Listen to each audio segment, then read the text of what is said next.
have a starting point. Um, right, it should be I have a little pop-up. should be good. Should be good. So we're going to talk about our artificial intelligence tonight. Yeah. I was trying to describe how I don't think the term artificial intelligence adequately describes uh, what is possible with machine learning and so forth, because as I mentioned, the artificial is in some sense, not in every sense, not in the dictionary sense, but uh, it connotes uh, fake, like artificial turf is sometimes regarded as fake grass. And I don't think the intelligence of a computer, while it may be intelligence by artificial means, but it's not artificial intelligence. It really is intelligence. And my descriptor that I hang on that is that our planes and our jets don't artificially fly; they actually do fly. So Yeah. I'm not satisfied with the term artificial intelligence. I understand it and I use it, but I was just trying to describe why that doesn't seem adequate to me. What kind of term would you suggest instead? Artificial. Well, maybe machine learning or Just machine intelligence, right? Instead yeah, of human machine intelligence. intelligence. Yeah, Mhm. Right. yeah. But maybe artificial connotes fake in my background, not in yours. I don't know. Yeah, but it also may mean something like artificial versus natural. Right. But again, it raises the question: what is natural, and what's the difference between artificial and natural? Is it because we build it, it's artificial, or Right. I don't know. Intelligence from man-made entities, I suppose. Yeah, we just kept using the same. It just stuck. The name just stuck. I mean, who invented that term? Is it Marvin Minsky or? No, I think it was Marvin Minsky was a pioneer, Right. and still is. He's still around, I think. Sure. Or Herbert Simon, or one of those guys. Yeah, I can't remember who coined Yeah. the phrase. Yeah. Term. So maybe we can start by actually, doing some research. I found it a little bit difficult, the subject, also because I I'm not really entirely sure to this point. What is AI exactly, because I've seen it used in a number of different ways, really, and maybe we can try to define a little bit what AI is, and have that as a kind of our first question. Yeah, no, I think that's a really good question. What is AI? We all kind of just assume we know what it is, but yeah, that's what I thought until I started kind of like reading about it and listening to some videos, and then I realized, well, are they talking about exactly the same thing here, or and then I realized that I didn't quite knew what AI is exactly. So it's kind of like you have a problem that you want to solve, and AI is just any other non-human mechanism that tries to solve that problem that a human being would usually solve. Well, I did a little. I'm sorry. Go ahead. Oh no, I was just going to say I just came up with that off the top of my head right now, so there's probably errors with it. But yeah, what were you going to say? Well, I did a little. I looked on the Facebook place, and I didn't watch Craig's video because it was 45 minutes, and I didn't see that it was there in time to do that before this meeting, but I watched a little bit of the video that you posted, Bruno, and most of it, I think. But Which one? Just to be clear, because I posted several. I didn't know that you posted more than one. No, but let me know which one was it? Was it the one with the professor kind of giving a lecture? No, it was all animated. Oh, White drawings on black background. Was it you that posted that or somebody else? I think it might have been somebody else actually. What was that video about? No, hang on. Maybe I can find it. Maybe I can. But so just to what? Yeah, you posted it. Oh, did I? Technology is replacing jobs. Are you Oh, ready? but that was because that one was an intersection between automation, which was last year's discussion, and AI, which is this week's discussion. So I thought it was relevant. It was also something that someone shared that video with me. Someone from a group on Facebook that I found it's kind of cool that their name is Philosophy Club as well. So she shared it with me, and I thought it was interesting too, because it was an intersection between AI and how it's taking people's jobs and how that would lead to UBI, right? So it's a nice bridge between this week's discussion and last week's, even though I didn't even think that there was much of a connection, but there is. But in any case, so for me, the first confusion for me, and maybe you guys can help me. So is artificial intelligence just, for example, when you're playing a video game, or even a better example, perhaps, like when Siri, on the computer, she it seems that there's an illusion that the computer is doing something, right? So, but the computer doesn't really have consciousness, right? So we already have that, right? We already have that kind of AI, which would be like Alexa, or Siri. But then there's a different kind of artificial intelligence, which we don't have yet, which would be the artificial intelligence of the computer actually making its own decisions. So can AI apply to both, or is it just the first one? And the second one would be a different thing. My understanding, and correct me if I'm wrong, is that we do have computers that make their own decisions already. And the example that occurs to me is that AlphaGo Zero defeated AlphaGo, and AlphaGo Zero was not told anything except the score. Yeah. So So we're talking about, just to clarify for people that don't In other know, words, these are the chess programs, right? The programs that play AlphaGo chess. Zero, no, Go is a Go is another board game. Oriental game, or I hear the Oriental. Right. Sorry. An Asian game. Yeah, no, sorry. It's not chess. It's Go, which is the Chinese equivalent, right? Yeah, East. And Well, chess came from Asia initially, Anyway. but yeah, I guess they yeah, associate Go with Asia a little bit more. a computer defeating a chess champion happened over 20 years ago. A computer, AlphaGo was initially programmed and then played a lot of games that had been recorded in history, as I understand it, and studied the game and understood it, and defeated the world champion. I can't remember how many out of how many, but pretty close to totally. And then AlphaGo Zero, which was the next generation of this artificial intelligence computer,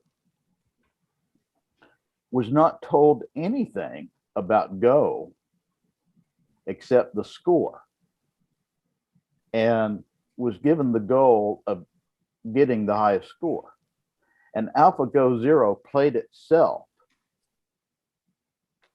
till it understood the game. And AlphaGo Zero beat AlphaGo 100 games out of 100. So yeah, there was one program that beat the world champion. Then there was an even better program that beat that program 100% of the time. So, but the important thing is that AlphaGo Zero was not programmed by a human being. they just showed it the rules. They just said, here's the rules of the game. Oh, did they share the rules? Didn't have to infer it by itself?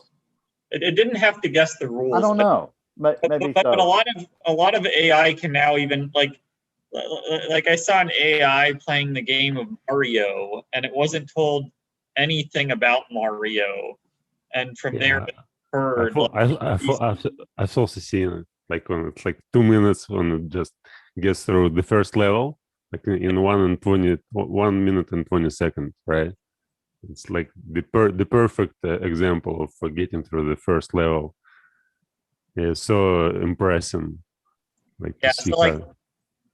Yeah, like an AI, if you don't, even if you didn't tell it the rules, it could probably figure out the rules. Yeah, But the hard part is not necessarily figuring out the rules, but getting good at the game, right? Right. So, but yeah, Alpha Zero, they didn't teach it any strategy, nothing. They just taught it the rules, and then it repeats itself over and over, and it figures out the best strategies. Yeah.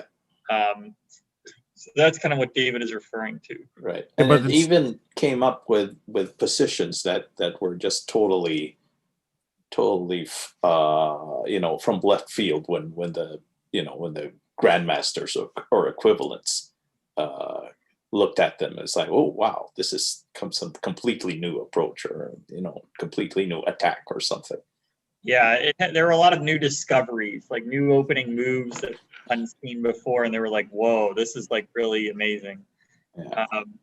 So yeah, I personally love chess, and yeah, I thought that was like the coolest thing when they released the games. The only thing is, just to put a little, I guess, maybe caveat, chess, life is much more complicated than chess by many orders of magnitude. So chess, you have an 8x8 board, you have a bunch of set pieces, and they move in a fixed way. Life, there's orders of magnitude more possibilities than sure. chess. Yeah. So AGI, or artificial general intelligence, as far as I know, I think that doesn't exist yet. No. Right. No, it doesn't. And yeah, I don't think it ever will. If artificial general intelligence the goal is a machine that thinks like a human being, thinks and interacts like a human being, I don't think that will ever happen. Well, let's just before we continue, just so go ahead. Let's make that distinction, right? So it's AI, and then you said, Carolyn, AGI, right? Yeah. So what's the difference between AI and AGI? AGI is supposed to, so general intelligence, so it can deal with novel situations. Yeah. So why would the Go thing that David was describing, why is that not AGI? Because it's dealing with new situations, right? What would be the? Why is it not AGI? It's my understanding that AI at this state of the game is narrow AI. In other words, it can do one task really well, and maybe a few tasks really well. But if you have an AI controlling a robot and it walks down the hall, it's really an advanced AI that would recognize a door and go through it. But we're making progress. So the general comes from the fact that it doesn't have one task. Is that no? General means like would be able to participate in this discussion. Narrow AI cannot participate in this discussion. It's a specialized system. Okay. I really think Yeah, it's so I just a matter guess of something that's, I guess AGI is supposed to like, yeah, mimic human like intelligence. Yeah, it's a like passing the Turing test or something like that. Is Well, just out of you know. curiosity, this is not a test. Did anybody watch the Sam Harris TED Talk that I posted? I I've watched it seen some of before. Oh, you seen it before? Okay. Yeah. I have it in my browser, but I only watched the beginning, so I wouldn't say that I watched it. I didn't have the time. I ran out of time. But yeah, No, I understand. I I understand. want to watch it. Yeah. My Which time is was it? limited too. But what why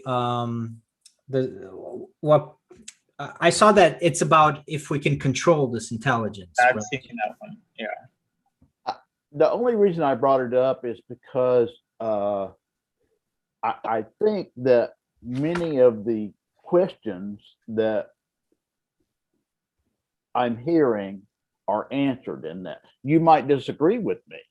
Mhm. You might think they're not adequately answered, but I do think I'm under the impression that that they are. Which I have a friend who was talking about he manages a bank, and we were talking about artificial intelligence, and he was operating under the impression that it would be mostly blue collar jobs that would be affected by that. And so I asked him, I said, which do you think is easier to do for a computer?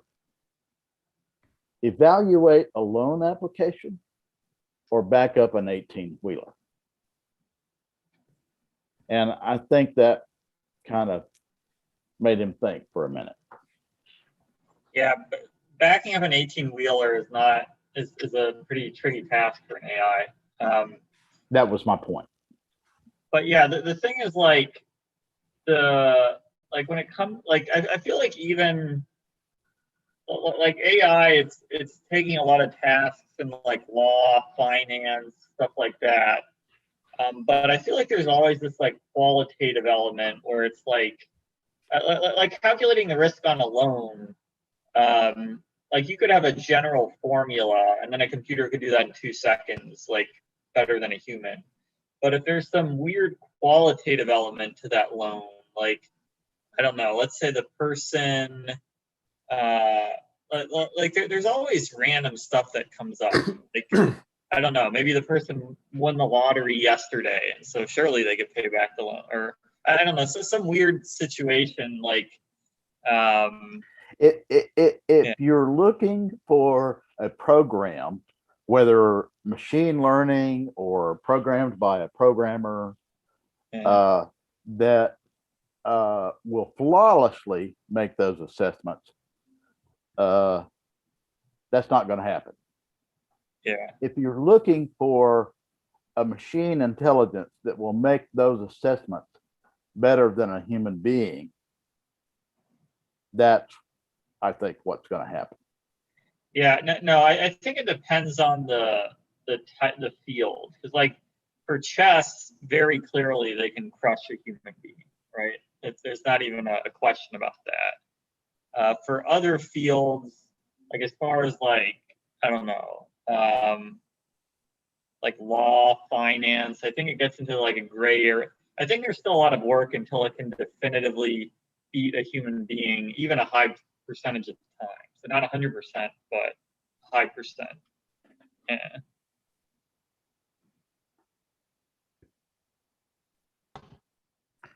So for this AGI, when we talk about that, does that involve it having a level of consciousness, or that's not necessary for that particular concept? Because I want to talk, obviously that's maybe it's the most interesting thing about it. So we're gonna certainly talk about the consciousness aspect of it. But is that even necessary for the AGI, or does it just need to be able to handle different tasks and have a higher level of complexity, but not necessarily be self-aware, let's say? Yeah, I don't think it needs to be self-aware. It just has to be very flexible with what it can do. So like, I really think it's a spectrum. Like, I don't think there's AI and AGI. I think it's a spectrum where, like, chess is just AI because there's fixed rules, fixed pieces, and there's only a limited number of combinations. Whereas when we say AGI, maybe it's just a lot more variables. So like, um, like if you look at the life that a human being has to go through, like if you wake up in the morning, there's like an infinite number of things that could happen. Maybe your air conditioner broke down and all of a sudden now you're really hot and you have to go fix it. Maybe you wake up in the morning and you find your cat is hungry and wants food. Maybe you wake up in the morning and you get a telephone call from your sister saying that she's in the hospital. Maybe you got to wake up in the morning, find a telephone call. So there's like an infinite number of things that could happen. Whereas like with chess, it's very structured. This piece moves in only this way, and the combinations are much more limited. So that's what AGI would do. It would be more flexible like that. That's my understanding.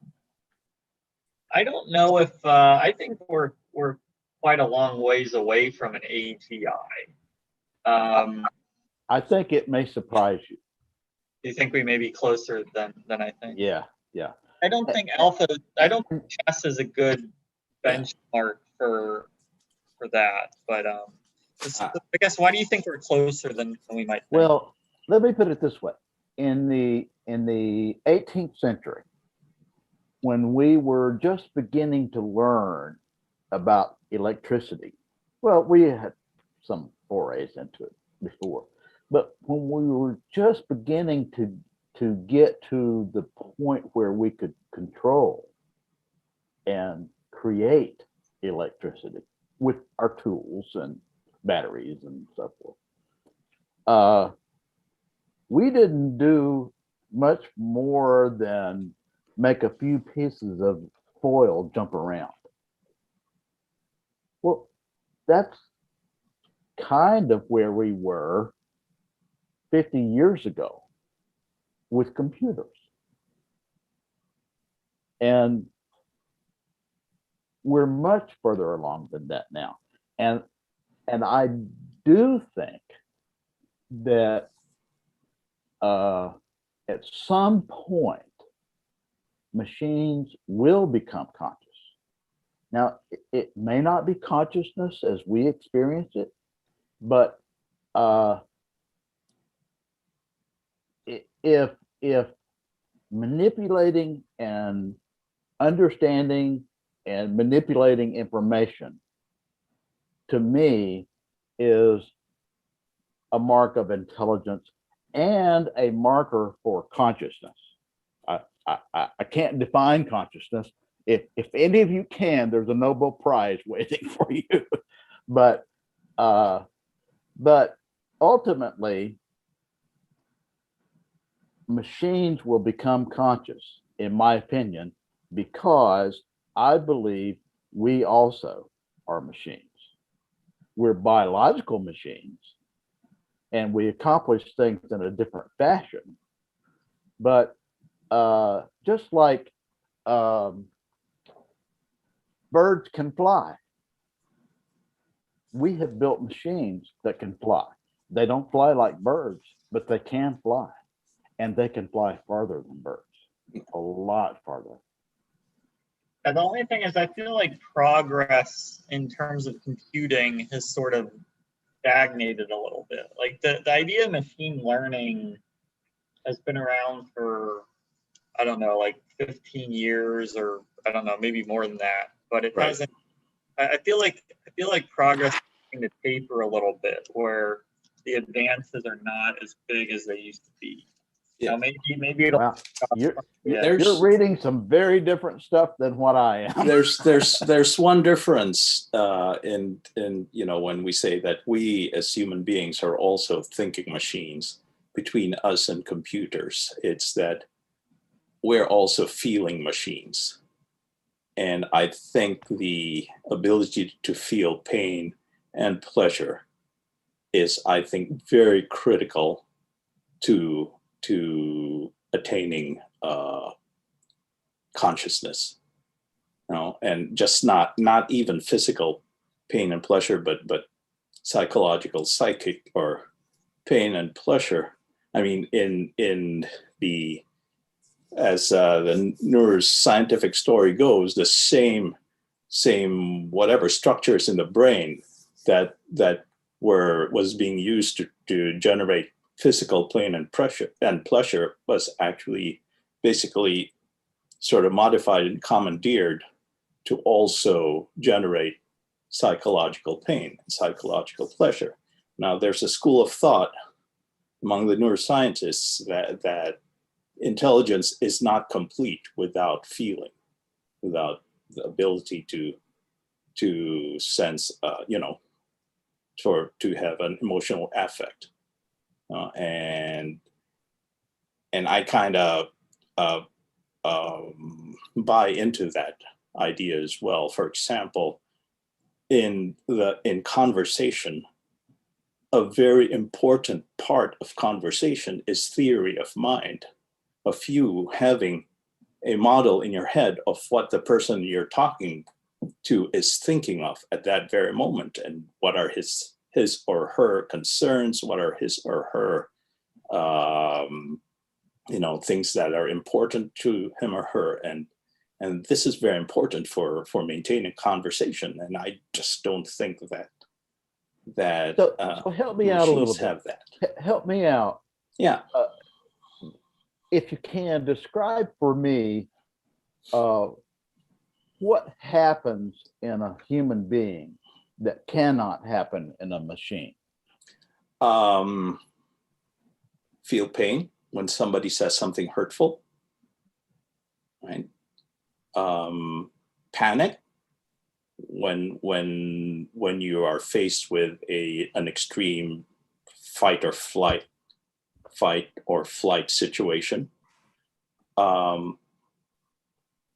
And this is very important, saying, maybe I should break the rules, which is what happened with the Russian officer who was in charge of, missile, whatever, the defense in Russia, when there was a false report of a nuclear launch from the US. And the procedure for him was to relay that information to the higher ups. And he basically said, no, I'm just going to sit on it. This is most likely a false alarm. So he decided on his own to break the procedure, and he's being honored. So all of the things you're describing are elements of consciousness? Yep, consciousness and intelligence. And so I don't know how you put how you build a machine, an intelligent machine that has all these components. Well, my view, and I think emotions play a very, very important role in what we do. Right. But in the human brain, as I understand it, I could be wrong, but as I understand it, the structures in our brain that are where we have, through neuroscience, understood that emotions they're in the earliest part of our brain. Right. And the earlier parts, yes. Yeah. And in my view, other animals that have those structures in their brains have similar emotions. But the analytical part of our brain is mostly resides in the neocortex, which is Frontal front lobe. part of our brain. And Yeah. almost all mammals have a little bit of neocortex. Some have more than others. Yeah. But You mean the frontal lobe part of the Yeah. neocortex? Yeah. and while ours is not the biggest, it is the most dense. But in other words, if you remember the old Star Trek Next Generation series, the thing that Lieutenant Commander Data wanted the most was to feel emotions. Yeah. But that is crocodilian. That's reptilian, not human. The thing that makes us human is not the emotions. No, yeah. It's the intellect. The thing that makes us human is the emotions tied with the higher functions. Correct. And some people would say that is the intellect, not just the Right. mathematical, logical problem solving. And Yeah. I don't think that's the limit of intelligence. I don't think human beings are the absolute peak of intelligence. Oh, I think yeah, I wouldn't know.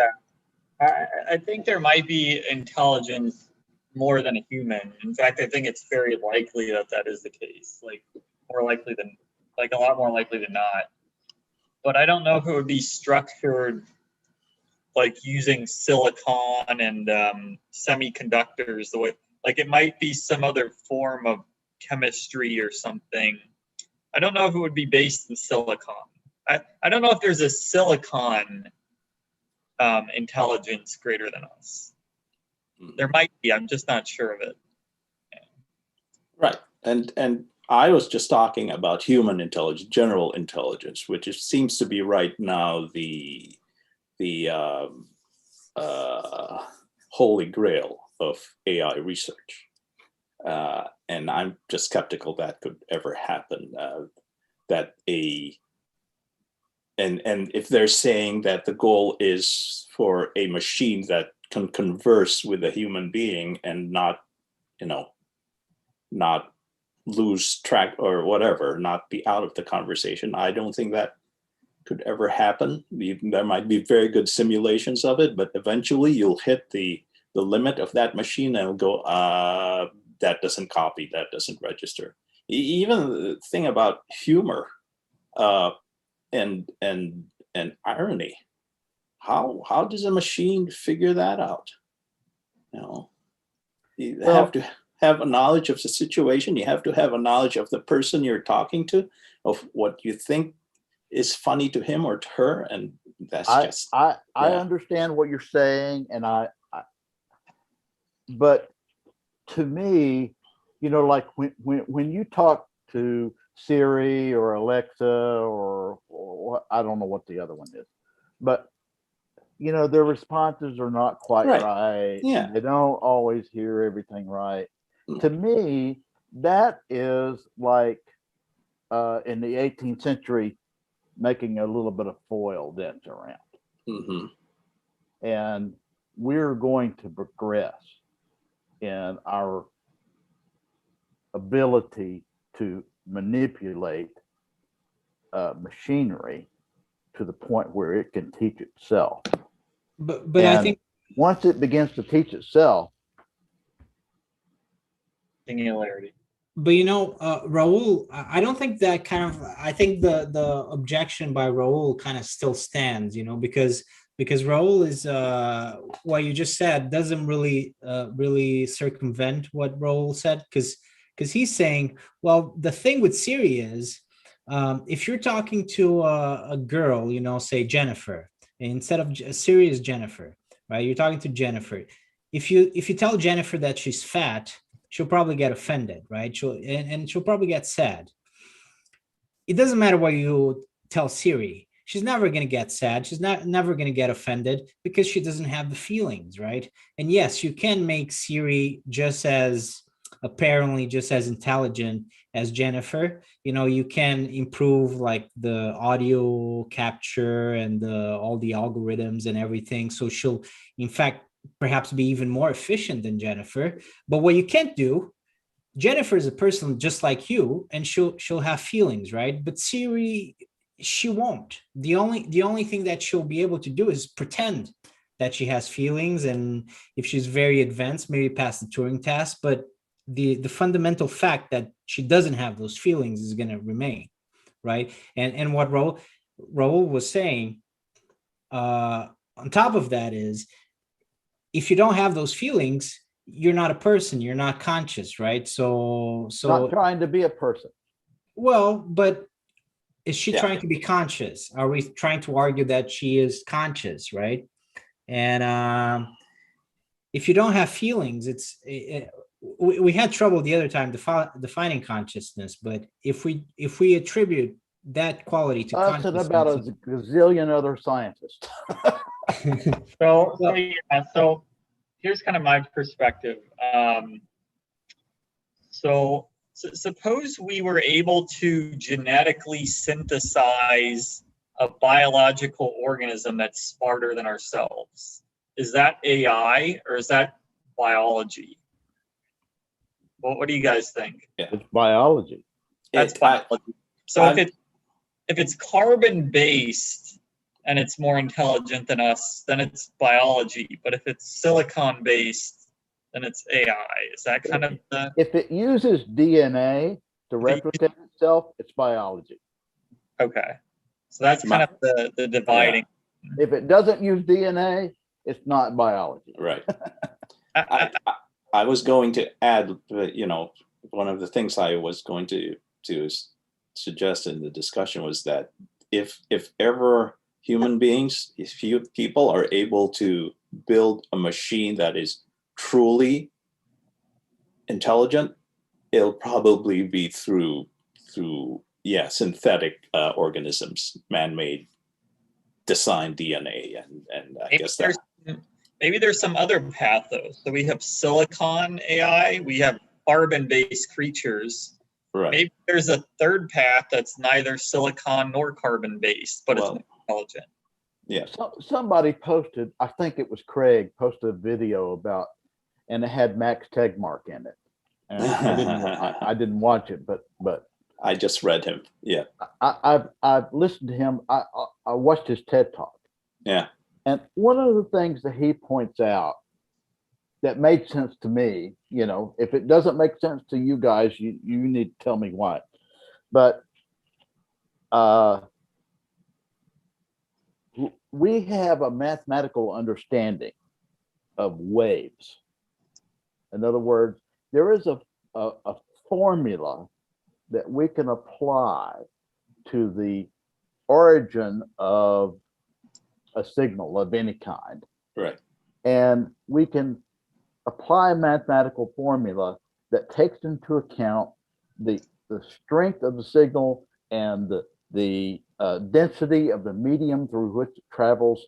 And that math works every single time. Yeah. No matter what the medium is. It's very reliable. Very reliable. And so the mathematics of wave information is true independent of the medium that it travels through. It is true independent of the substrate. And I also think consciousness and intelligence are independent of the substrate. Does that make any sense? I'm not 100% sure, but I'm not 100%. In other words, it is possible to understand that 2 + 2 = 4 without doing that in tissue and neurons and dendrites and axons. It is possible to understand that 2 plus 2 equals 4, even though your substrate has no biology in it at all.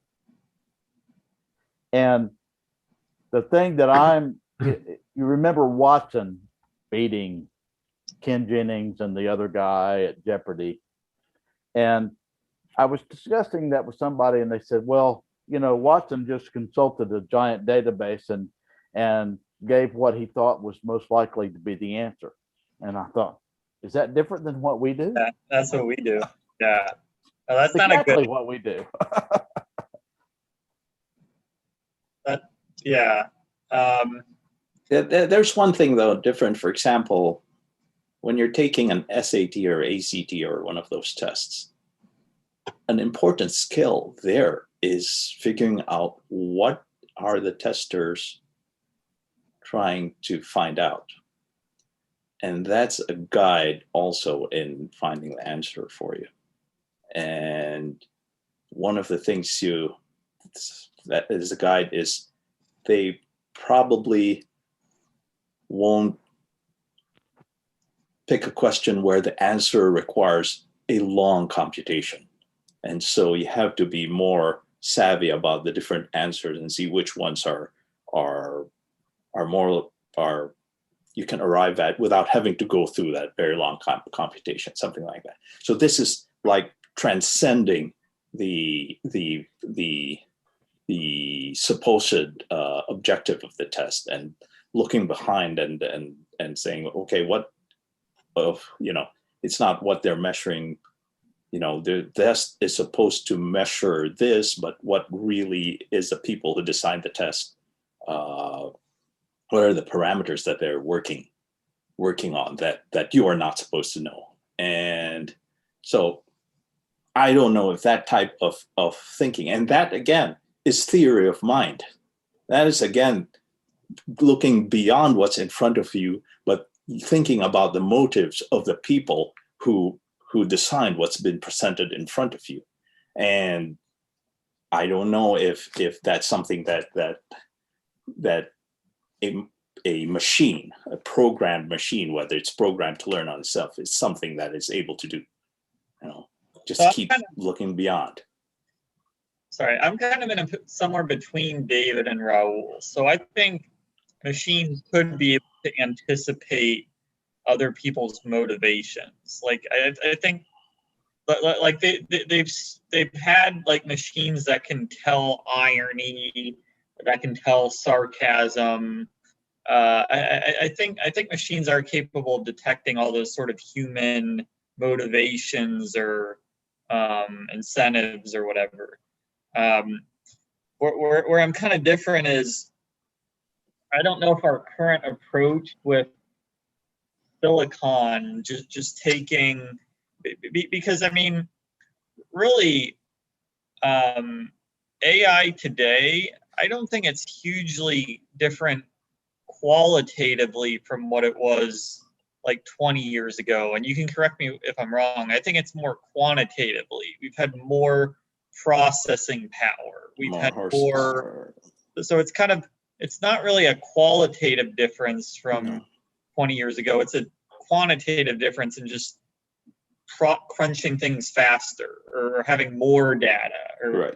So I wonder if that the whole crunching data using silicon has limits, and that at some point, if we want to get a higher level of AI, we'd have to kind of shift to some new kind of technology. That's kind of my view.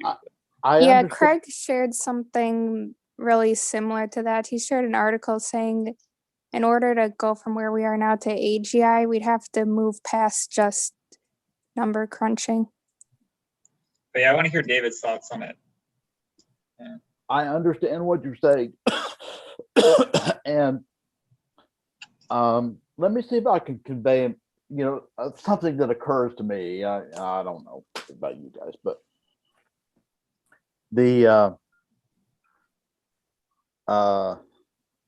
oh gosh,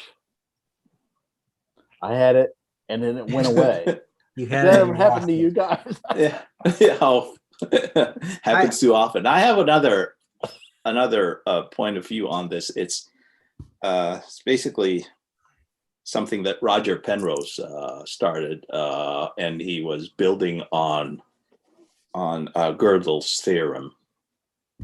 He basically said, Gödel just proved that there are problems that basically are non-computable, right?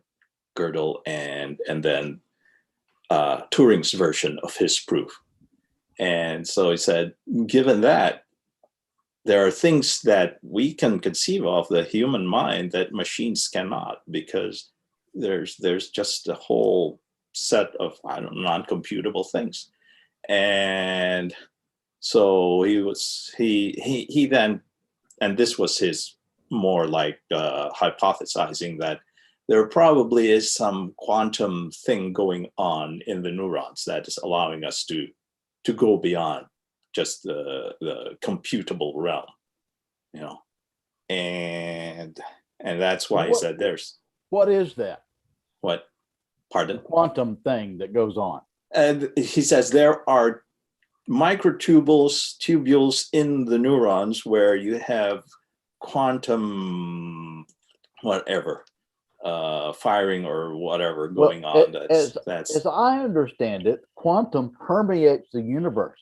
It's everywhere. Yeah. So how is what's in our head? But it has to be at a small enough dimension so that you don't have collapsing of the wave function, right? At least that's I read it about 20 years ago. In fact, I just looked at the book again. I said, I might try to read it again, maybe pick up more now that I've read some more about it. But he's basically saying, what allows us to think beyond what regular silicon could ever do is something related to quantum whatever, magic or whatever. But now I'm thinking, well, with quantum computing around the corner, I wonder what that means now. About his objection to it. Exactly. So I think we may one day get to the AGI, but it might be a qualitative difference from the current way we're doing it, not just faster number crunching. It might be maybe we'll add a quantum spin to it, or maybe it'll be something, maybe it won't even be silicon, it'll be something different altogether. Yeah. I guess so Michael, do you think we can add emotions to the mix? Because we haven't resolved that question yet. Yeah. I don't think we will, right? I still don't think so. But let's what do you think? Like, is it possible that we could possibly add emotions to the mix? Yeah, I don't know about emotions. Like, I don't even know what creates emotions. Right. But like maybe that's kind of the problem, right? Nobody knows. Nobody So explains. you can't do it. Why should it have emotions in the first place? Maybe it's better to not have emotions. Well, that's a different question. Yeah. That's a different question. We can ask that question as well, but that's not the question I was asking. If you're pure consciousness and like feeling pain, it certainly will be a disadvantage. Right. And I think.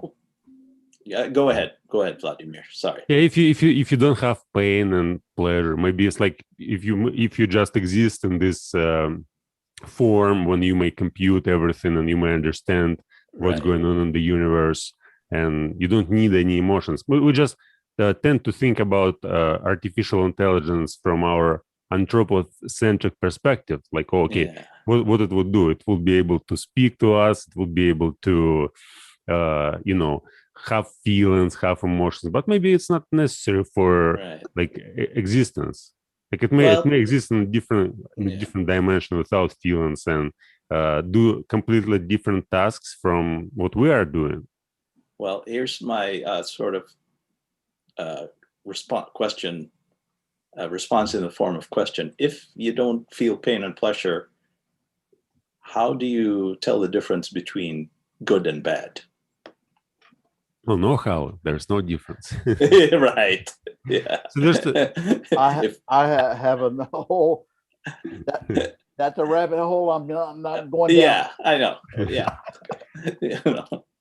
that's the It's a different wordy session. rabbit hole, but I'm not going down it right Yeah. now. Well, Maybe that's you're raising a different question, but I think it's a good question. You know, Right. it's a good question. You know, if AI can be moral or immoral, Yeah. if morality can apply to AI at some point, you know, Right. that's an interesting question. Yeah, I mean, it'll probably treat us as we treat animals, or Yeah. you know, it will have no, like it'll treat us like as just as no, not as we treat animals, but No. you know, as we're just a inferior form of life, and Yeah. uh, Not worth Well, worrying about. Yeah. I mean, that's my biggest objection to AI is if we're going to hand over our lives to controlled by an AI entity, I'm not going to hand over my life to basically a sociopathic machine. Well, human existence is based on morality, right? Like nobody can live without Right. morality, really. I mean, all society is based upon some form of morality system, right? So if AI doesn't have morality, it really limits the capacity of this AGI to do anything else, You know, anything of value for us, Right. in some sense. the discussion of good and bad and moral thinking and thinking independent of morals, it is a very important discussion. And if you want to have that discussion, we can have it. No, we're just touching on it in relation to AI, and we can move on from there. But that's just one of the things that need to be considered. Well, it is interesting to think because it also shows us a little bit more about, I think, about what consciousness is, perhaps, you know, if we can't even imagine that the AI might establish some sort of morality, that, you know, that's a clue that, you know, That's maybe, a serious drawback. Yes. It's not even having the same morals as the vast majority of humanity. No, yeah, It's just having a different goal. In other words, let's say, for example,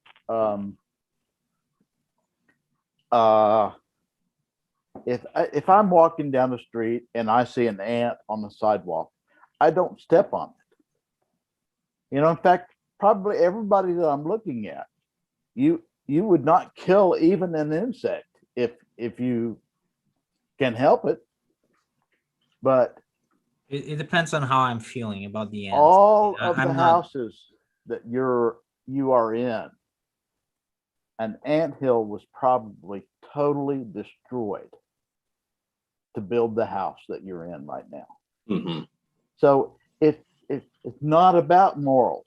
It's just a difference in goals. yeah, If and your goal is to have a building that you can live in, well, the ants mean nothing. well, but well, we still have morality, right? I don't really care about ants all that much. You know, there's a lot of them, and you know, it's they die. You know, Yeah. people can disagree with me on this. I mean, fair enough. You know, if you're like those Buddhist priests that don't want to kill a single creature, but For the I mean, Janes. yeah, but I mean, Yeah. it's not. I don't My think point is killing not the ants. about the ethics of killing even an insect. My point is that it doesn't require morals. It just requires a difference in goals. Right, but what you do to attain those goals Correct. will be critical, and that's where And you know, you can't avoid having we want to morality. make sure that we're not the ants. Yeah, Yeah, because like an AI could come along. you can program an AI with certain, you know, the 3 rules of robot ethics or whatever, and supposedly that might fix the, you know, the morals, or at least the in practice. yeah, but it of may what even they have do. it may even have such a moral when it'll decide that life is kind of cruelty, and it might Right. not, like Well, it may take death as ultimate kind of goal like nirvana and basically destroy the whole life. Say like emotions are unnecessary, life is misery. Right.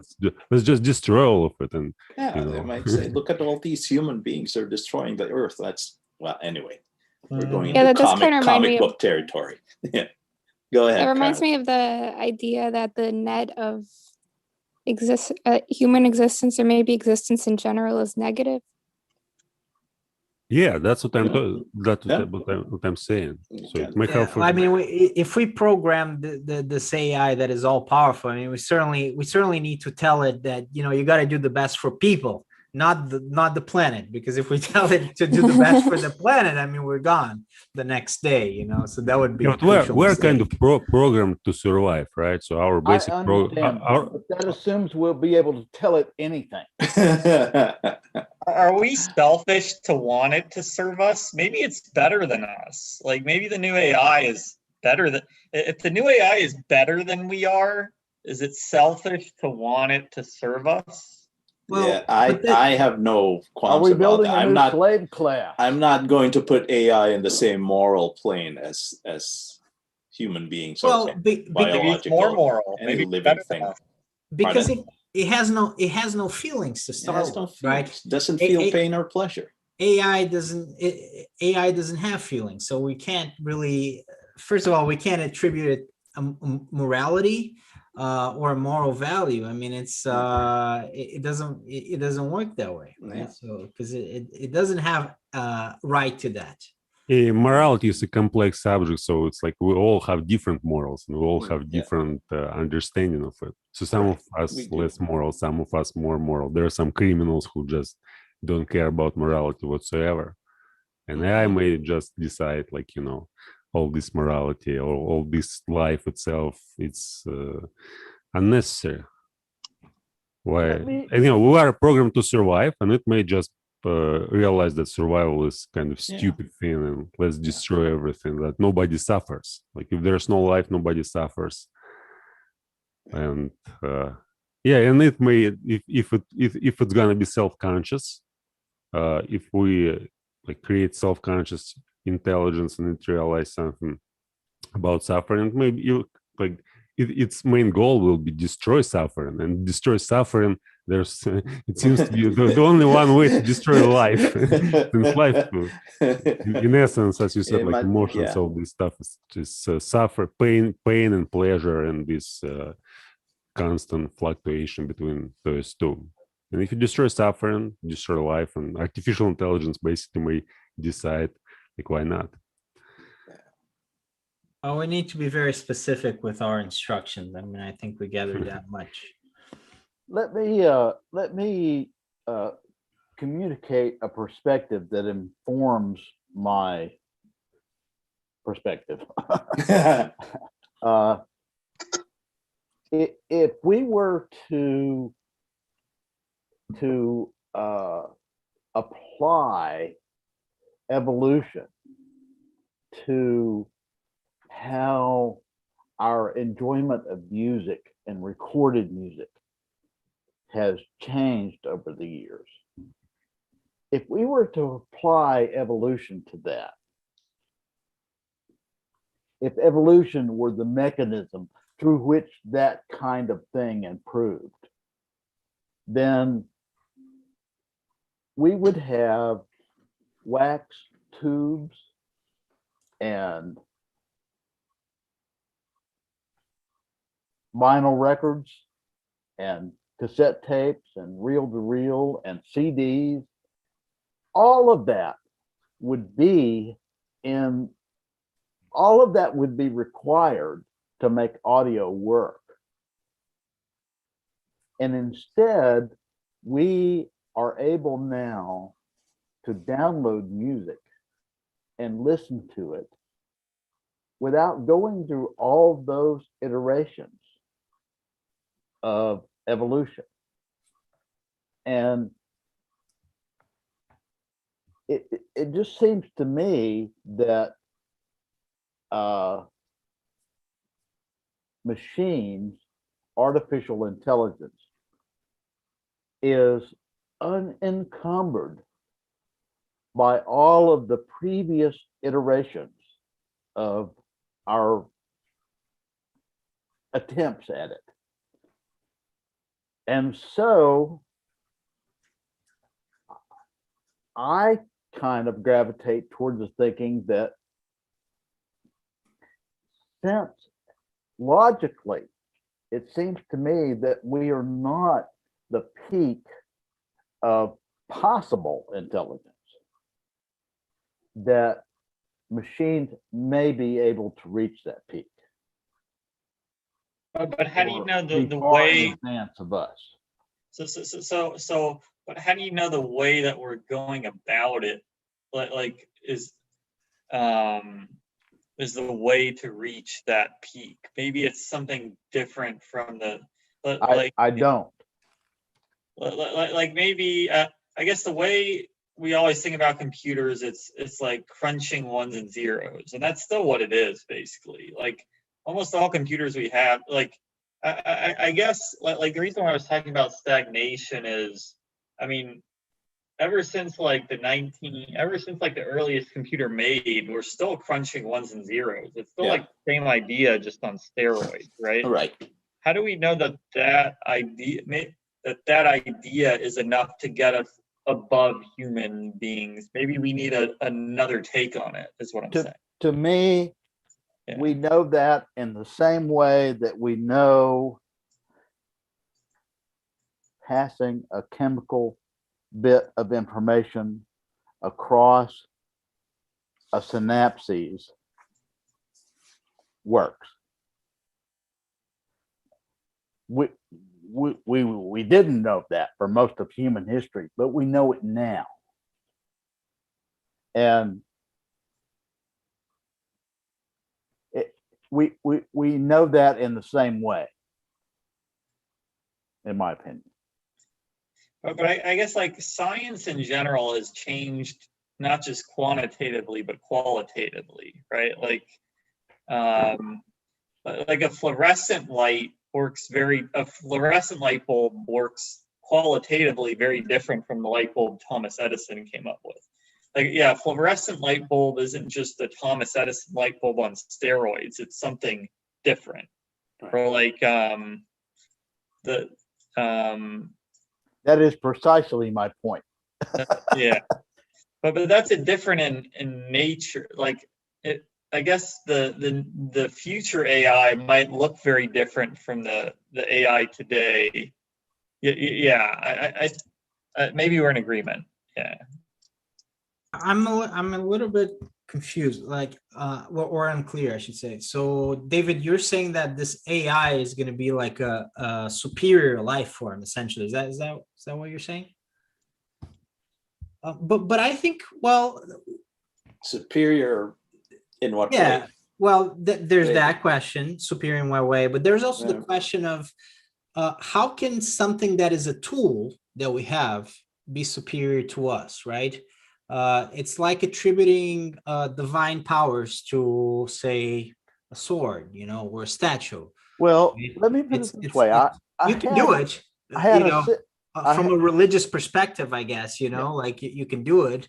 Like society has attributed a lot of importance to things that are not human, but I mean, we are attributing the importance to this thing that is essentially a tool for it doesn't have a life of its own, let's put it this way, right? So how can that be a superior life form when we're just, it's a make-believe kind of thing?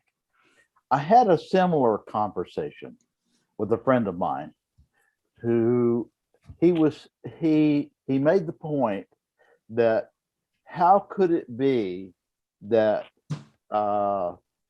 a device could make a device more complicated than itself? It's just not possible. And I don't agree with that. my response to that was, DNA has been doing that for billions of years. Right. Yeah. And biology is not the only way to do this. And the other thing is that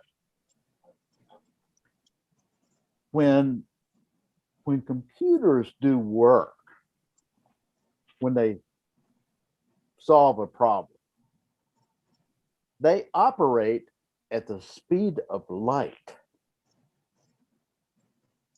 And we do not. If you took a research team from an Ivy League university, Yale or Harvard or whatever, and set them to work on a problem, a truly artificial intelligence, in the time that group, 4 or 5 people,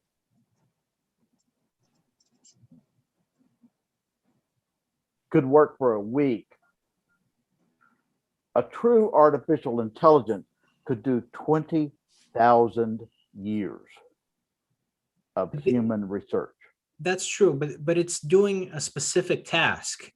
Just because it can do a specific task faster, it doesn't really mean it's better, right? Like that's correct. A calculator is much much better at making calculations much faster than all the best mathematicians, including Michael, put together. You know, it doesn't really matter. Is a calculator a better entity than Michael? You know, maybe the first 200 years is not really good, but the next 18,000 will be. Well, but it doesn't matter. So my point is that I'm not really so sure if it's a matter of time, because I can't really think of a calculator that is going to be better than Michael. You know, it doesn't matter how good a calculator it is. It will be certainly better than Michael. It already is at you know, doing a certain operation, mathematical operation, but it won't be able to, you know, get upset because the calculator gets the Taco Bell order wrong. You know, like Michael will always be infinitely more complex than the calculator, and Michael has feelings, which, like we're saying, Michael you know, is very complex. I agree. There's the issue of complexity, and then there's also the fact that we have feelings, and the calculator does not have feelings. It doesn't. You can do anything you want to the calculator; it doesn't get upset. That's a real issue. Whereas, you know, Michael will get upset if you know, slap him or something. You know. I don't know. I'm pretty emotionless. But yeah. No, and if it's Michael is given the task of devising a way to, for example, blow up the White House, Michael will probably say, no, I'm not going to do that for you. The calculator will do it, Yeah. right? Because if it's complex enough, because the calculator really doesn't care less, you know, it can care less. Well, yeah, I mean, I guess my point is that a calculator may do that unless people like us are involved in the discussion of what can a calculator do. mm-hmm. That's kind of Yeah. the point. I think that's the whole point of whether AI is something that we can leave on its own, or because, you know, I certainly believe that AI combined with people, human intellect, is going to you know, accomplishments that we can make in the future with combining AI with human thinking is you know, going to be astounding. Might also be frightening, you know. This is kind of side, but one thing that I think is really cool. So we talk about. Actually, I'm not 100% sure if this is still true, but this was true for a long time, where the best computers could beat the world champion at chess. However, and this is where it gets interesting.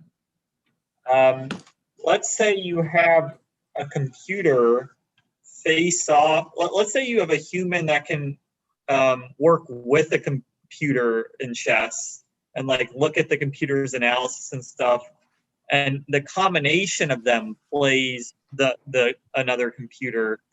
The human computer combination right. could beat the other computer 80% of the time for quite a long time. I don't know if it's that way today, but it's really interesting. So Right. there still was this interesting human element to it. But yeah, with Alpha Zero, maybe that's like no longer true. Maybe it's just I think just even that simple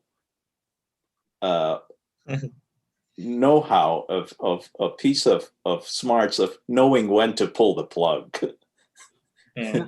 And I want adds a lot to Neil deGrasse overall. Tyson agrees with you. I want to add a little bit of a mystical element to the discussion as well. Michael also has a soul. The calculator doesn't have a soul, right? That's another problem that we might face. That's the whole philosophical route. Yeah. What is a soul? What does it mean? I'm not sure if there's such a thing. But I mean, is but that I know kind of what the you mean. same thing as having emotions? It's the mind. It's the Well, you can certainly say what the hell is a soul? You know, right. like yeah, I don't know. I don't know what a soul I is. think But I'm we've posing always the question just Yeah. to see how you deal with it. Extraordinary claims require extraordinary evidence. right. And I haven't seen any evidence for a soul that's persuasive for me. Right. What is a soul? Is I that think like? I'm It's sorry, go on.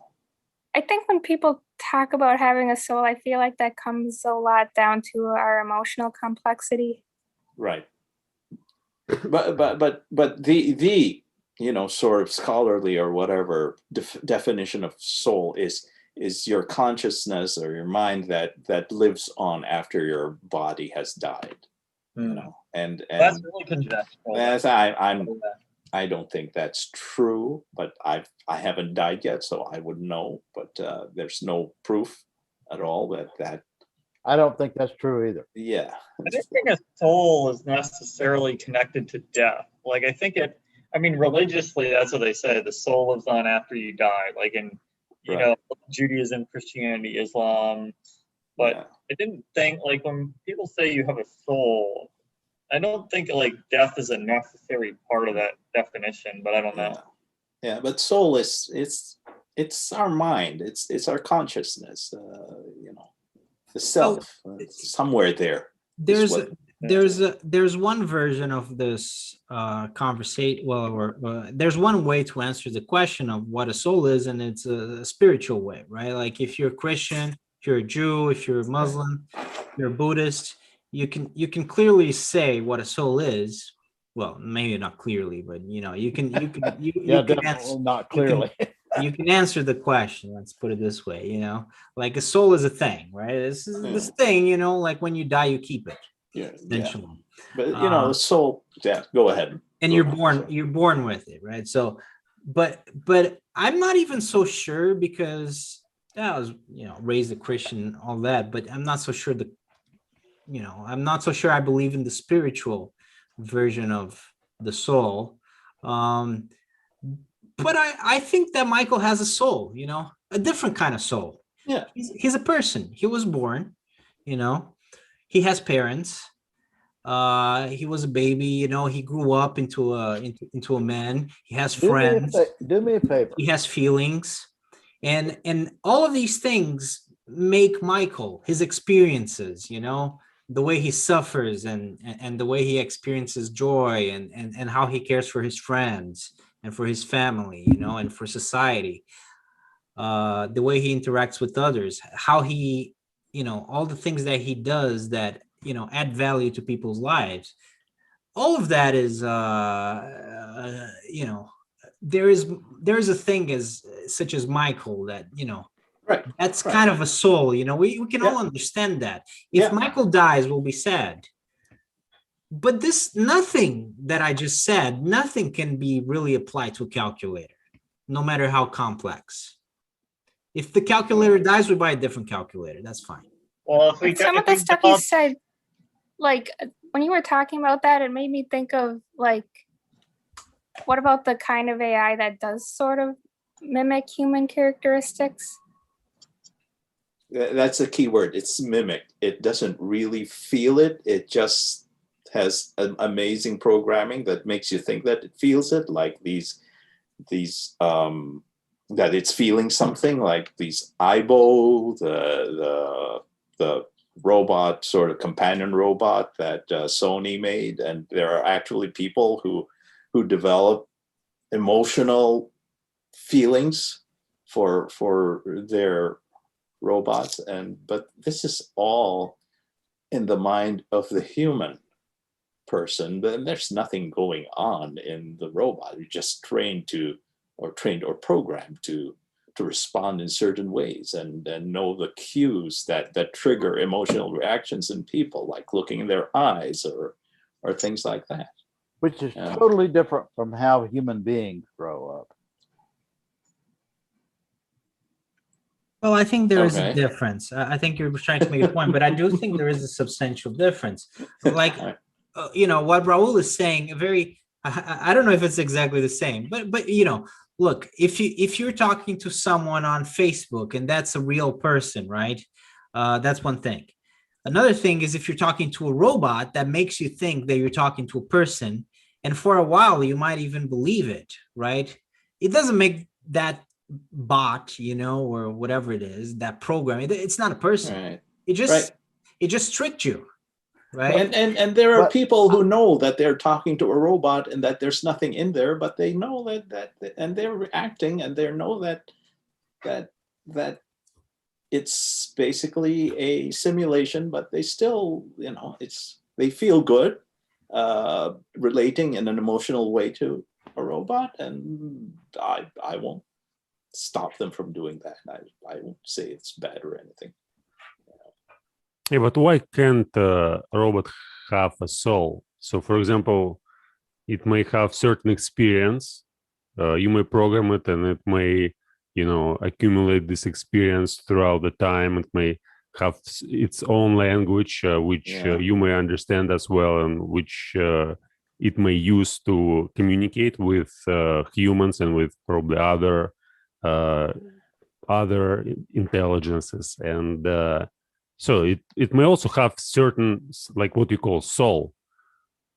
May even, like, it might be sure, go ahead, Vladimir.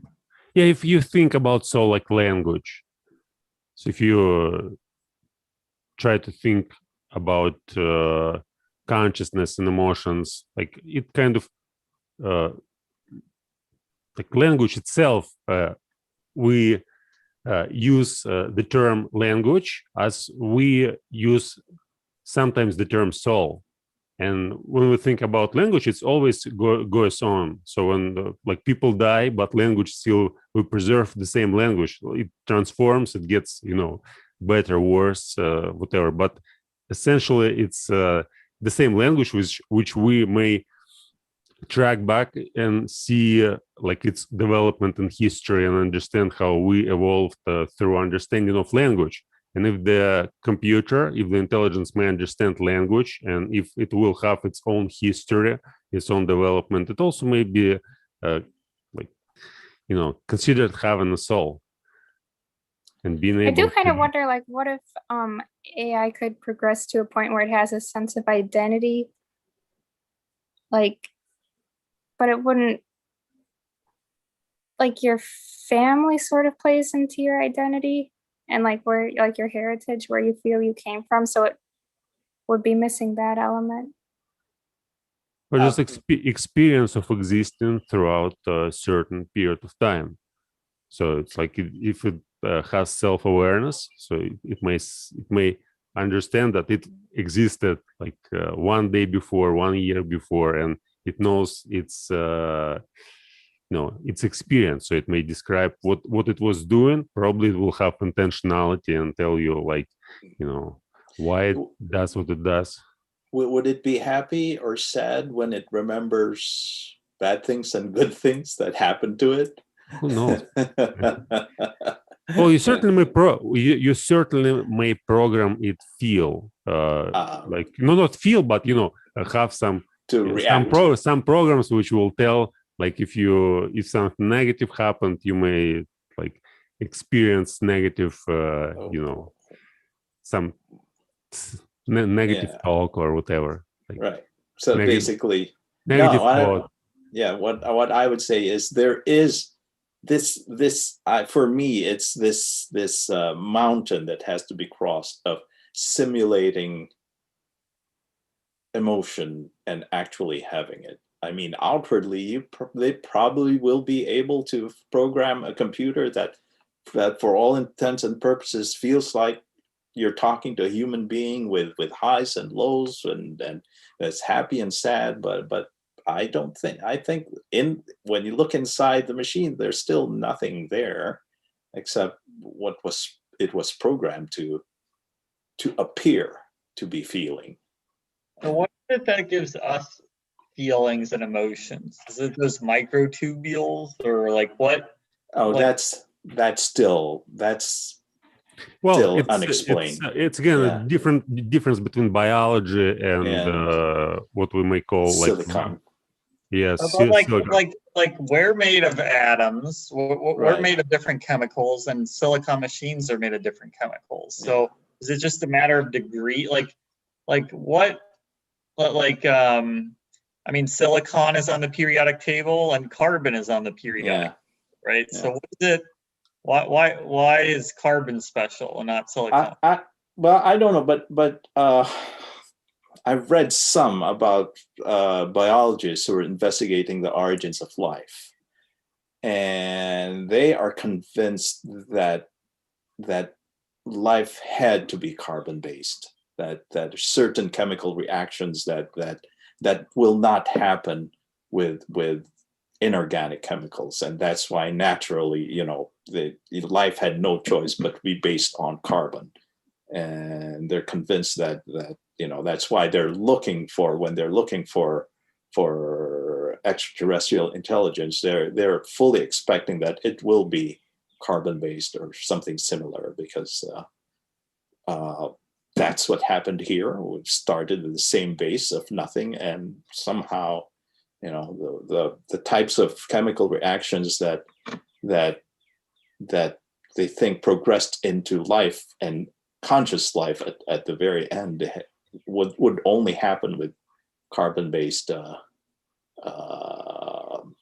materials. So, And I know this doesn't really get to the heart of your question, but yeah, like he was saying, if there is alien life, it would almost certainly be made of carbon, because you can't really get the really huge macromolecules from anything else. Because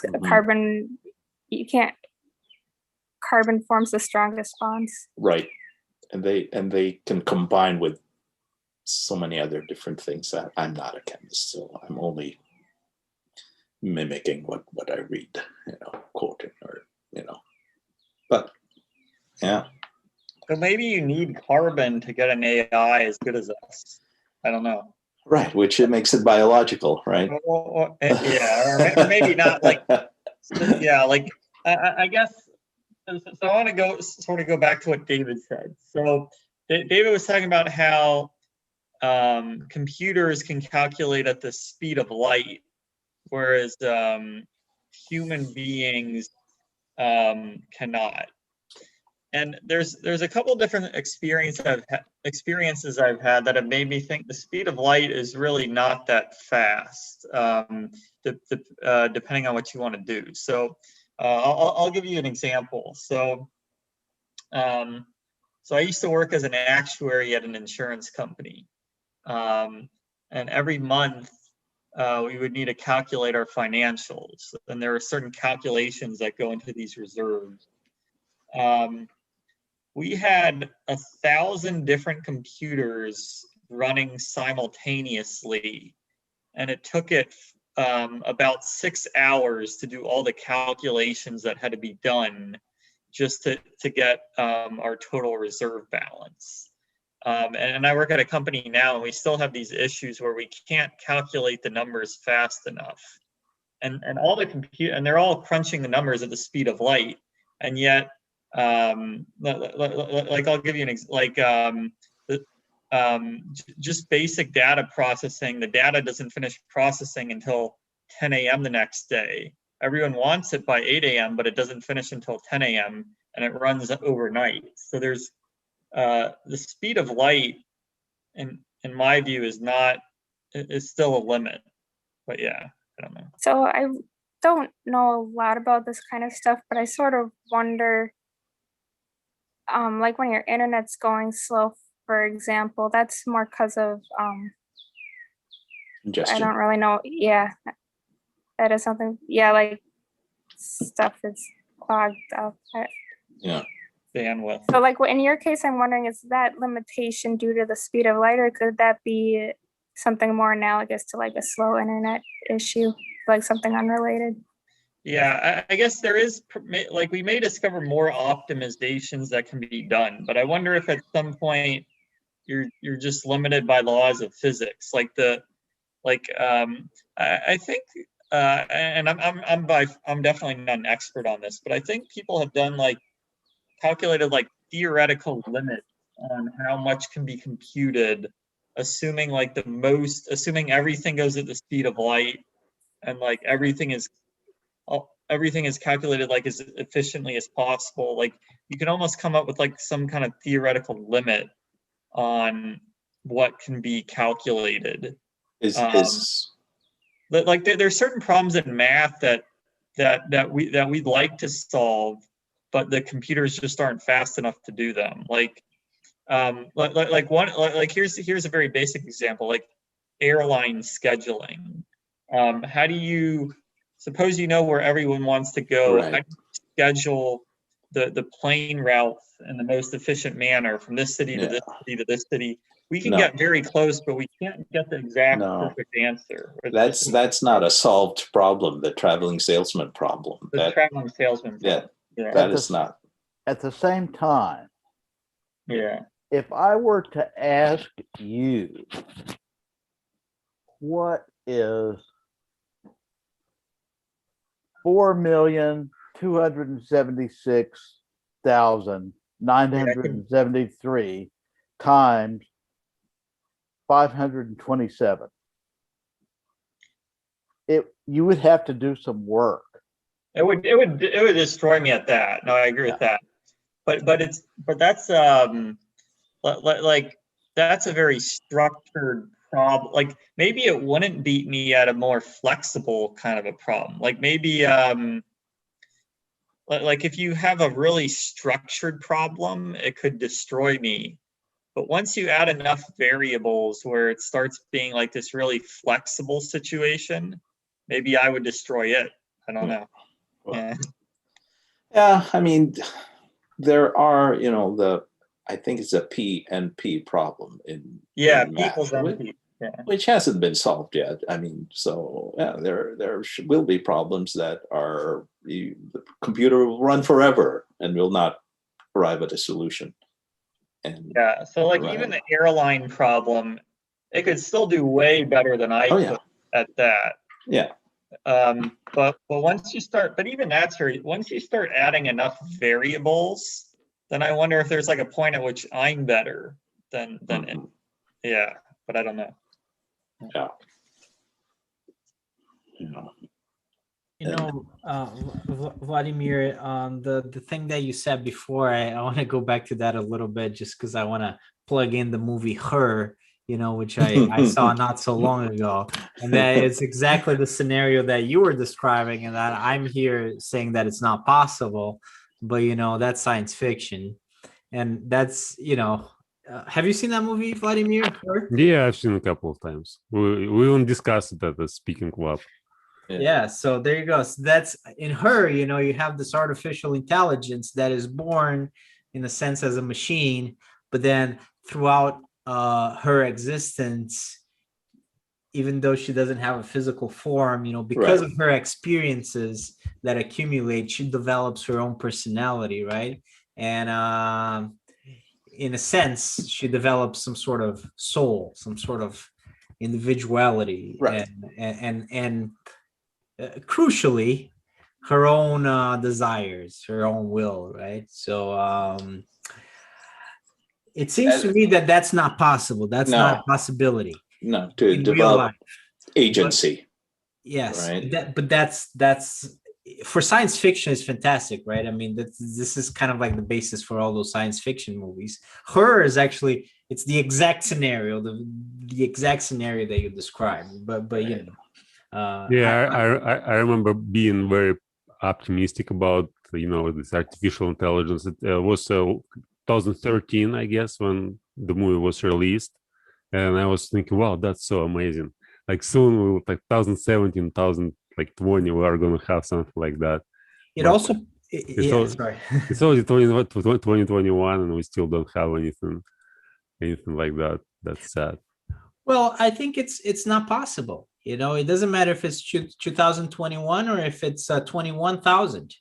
Oh, we'll Right. see. We'll see. Well, I mean, I certainly don't have Yeah. the And- academic background to, you know, to say categorically that it's not possible. But Well, after, why? you know, Why it's not possible? Like, what do you think? well, in fact, I kind of changed my mind, because I did think that it was possible from my, you know, I'm not an expert in these issues, but it's actually the video that you shared. I don't know how many of you watched the videos, John but Searle? the John Searle Chinese making, room. yes. Yeah. Yeah. So he's making the argument that I mean, he convinced me, you know, like you know, So I'm convinced by John Searle. Right. I don't know if he's right, but There- he makes, I think, a very valid argument, a very powerful argument right. that this is an illusion, you know, like Yeah. and it's nonsense, really. All these movies and Right. all these academics, even, you know, and certainly all these nerds, you know, and the super intelligence tribe, you know, Right. and he's basically proving them wrong, you know, Right. and I don't know if he's right or not, because but he seems to be right in my view. I'm convinced too, and those counter arguments that I've read, it's like nah, you still haven't addressed the fact that there's nothing in the machine that understands what's going on. It's, in fact, and just so the people here know, and the people maybe watching know, and I'm not going to try to say the argument because I might get it wrong, but basically what John Searle comes up with this argument, that basically his argument is that the calculator, the machine, the artificial intelligence, it will solve the problem, but it will not understand the problem, right? That's the basic notion, right? So just the same way that it can simulate emotion, but it can't actually feel the emotion, right? So the machine will solve these problems because it has been programmed to follow instructions, but we will never develop the understanding that goes behind those instructions. Well, there's because it's just manipulating ones and zeros. Sorry, Yes. Michael. Yeah, no, yeah. so So I'm it's confused. following instructions. It's been I'm programmed confused. to follow instructions, but it's incapable of actually develop that understanding. For example, I'm not so sure about that. So here's Well, kind of where let I'm going to back David up. I'm sorry. I just want to support David a little here. So the question is, what but does it in any case, sorry to interrupt again, but I'll let you speak. But that's the John Searle position, and he's an American philosopher, and he's pretty much making the argument that this is nonsense, right? It doesn't matter how long it takes; it's just not possibility to develop this kind of self-awareness for machines.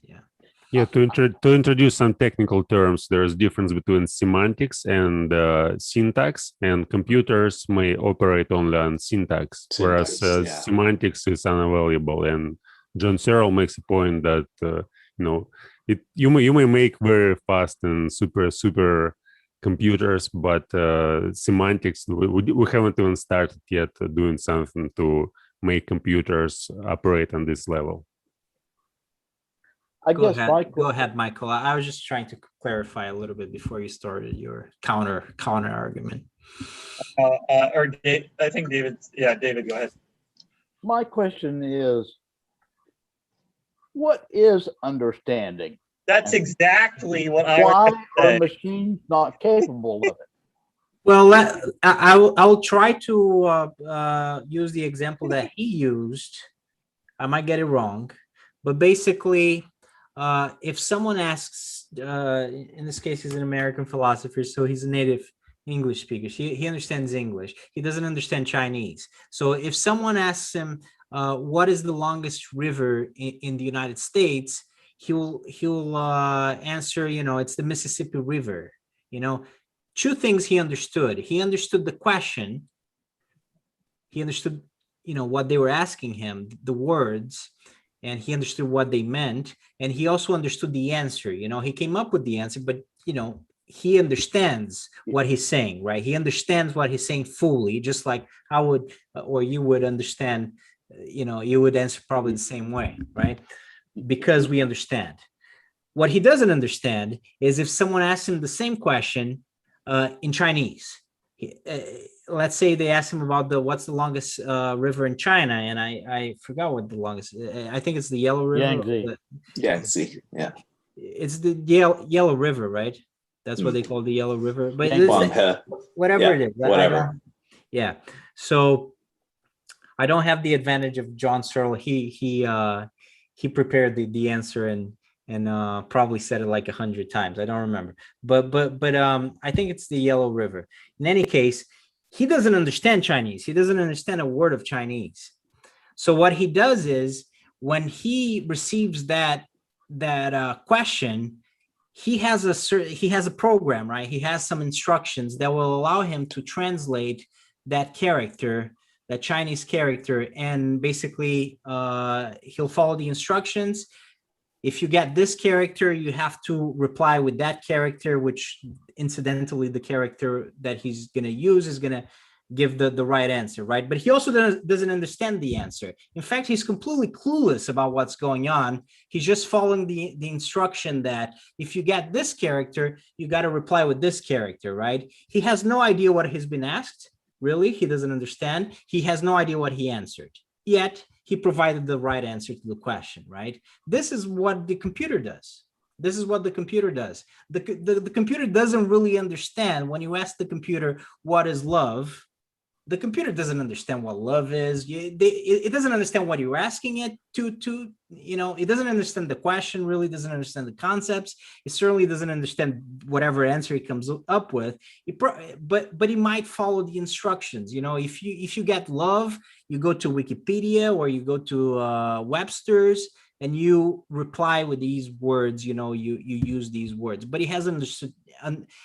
It was able to answer the question, but it did not understand the question. And I think that's the example. Yeah, that's what he means by you're able to answer, but you're not able to comprehend. My take on that is if you were to ask a cow, what is grass? You might get an entirely different answer than what you expected. Well, and I assume you won't get any answer but moo. If you want to get one at all. In other words, a cow's perception of grass is completely different from ours. And I'm just speculating that a super intelligence might think that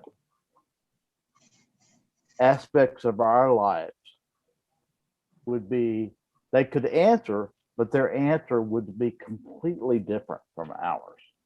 Does that mean it's less than ours? I don't think so. Well, but necessarily. If you listen, that kind of reminds me. Maybe I'm taking this off on a tangent, but like schizophrenia. Like if someone gives an answer that doesn't make any sense, maybe it makes sense to them. Like me? Well, that's true, Carolyn, but in this example that he's giving us, it doesn't make sense to that person, right? He is still completely clueless.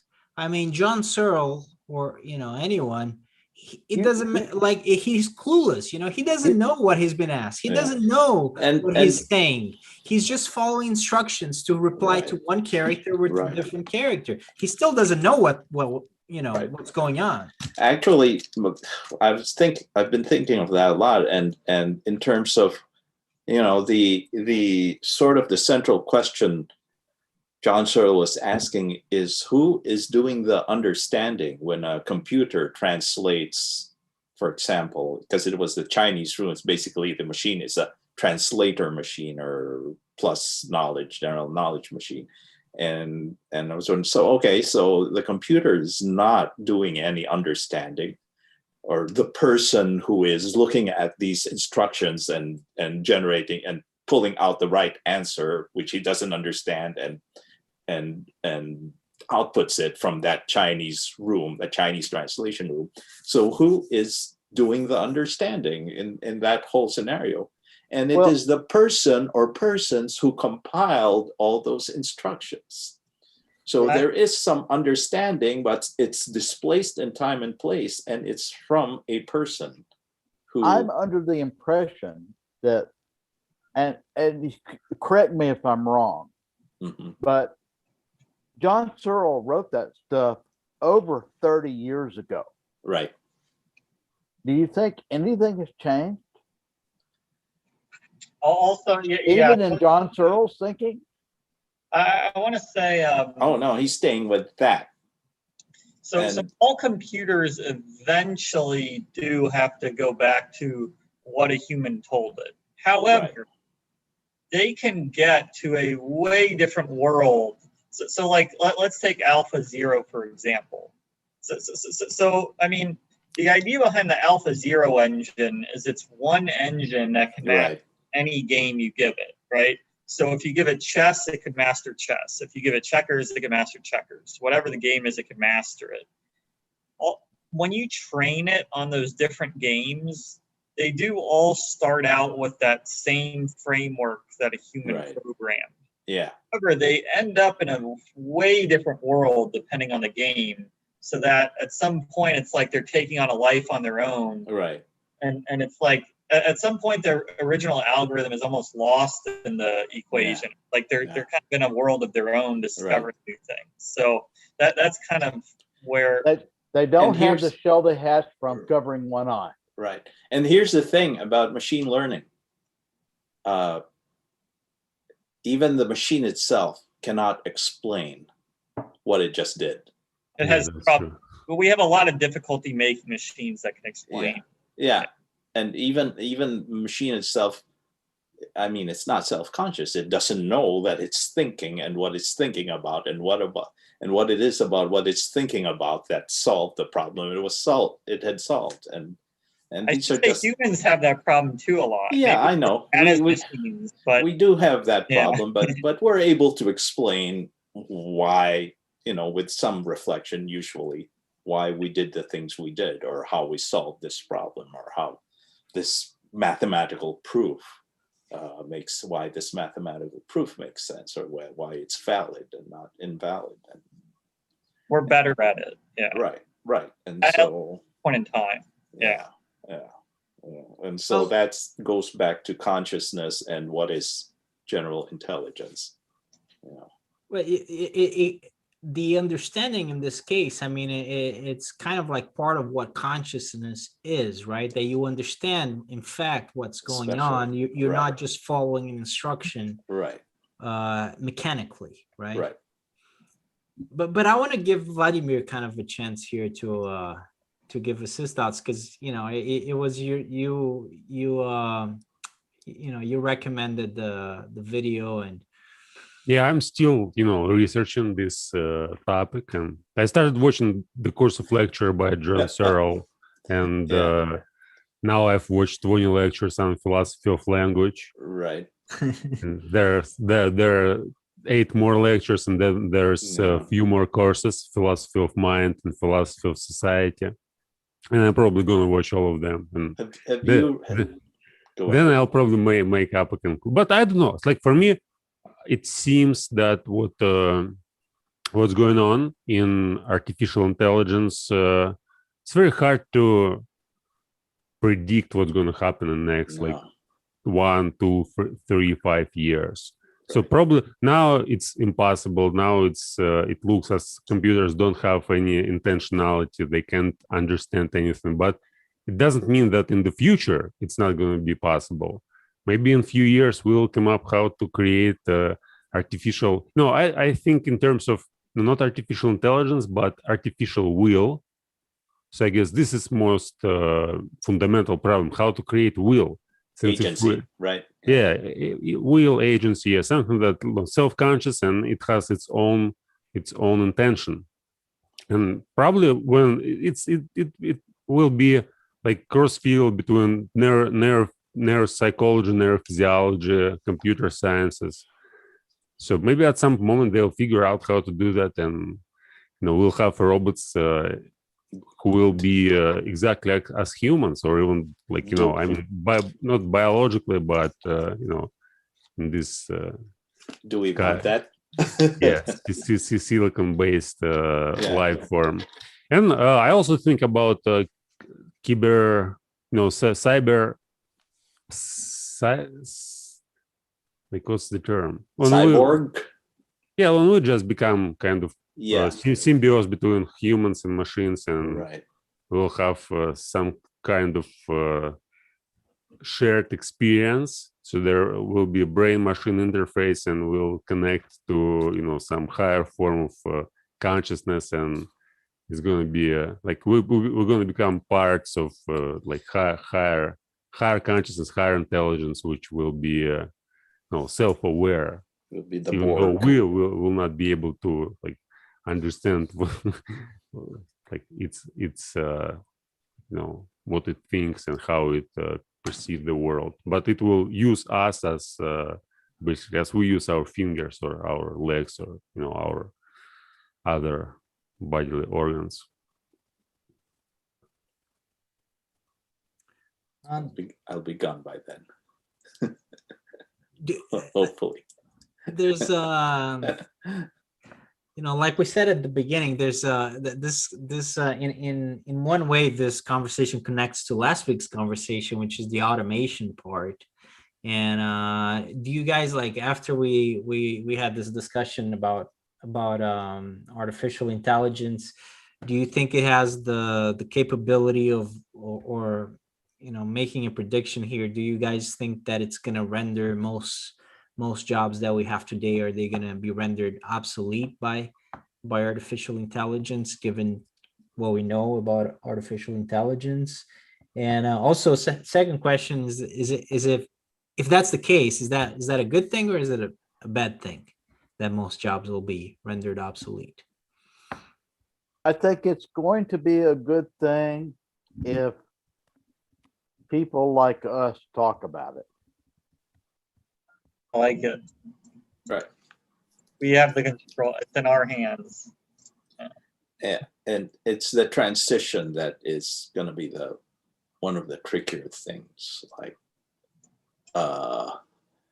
if the demand for humans as an input to production falls much faster than the human population does, then we do have a problem. All right. I mean, and when it was horses, that wasn't that much of a problem, But unless you're a horse. Yeah. but you're not self-aware enough to know that's a problem. But for people, yeah. I wanted to point out something. So even today, even with today's level of technology, there are some people, let's say certain people, I don't know, might have a learning disability, or I don't know, maybe they lost like their limbs or something. There are some people that exist today that really can't contribute much economically to our society. So we have the question existing today: what do we do with people that really there's not a whole lot they can contribute economically? And we have, the government offers like disability programs and stuff like that to try to help out. I think the thing with AI is it kind of maybe seems a little bit like I don't know, sexier of a topic just because we feel like we might be the ones that are threatened. But even today, there's people that for whatever reason can't contribute much economically. Maybe they're paralyzed, let's say. I mean, what do we do with them? It's kind of the same situation, right? Yeah. Good question.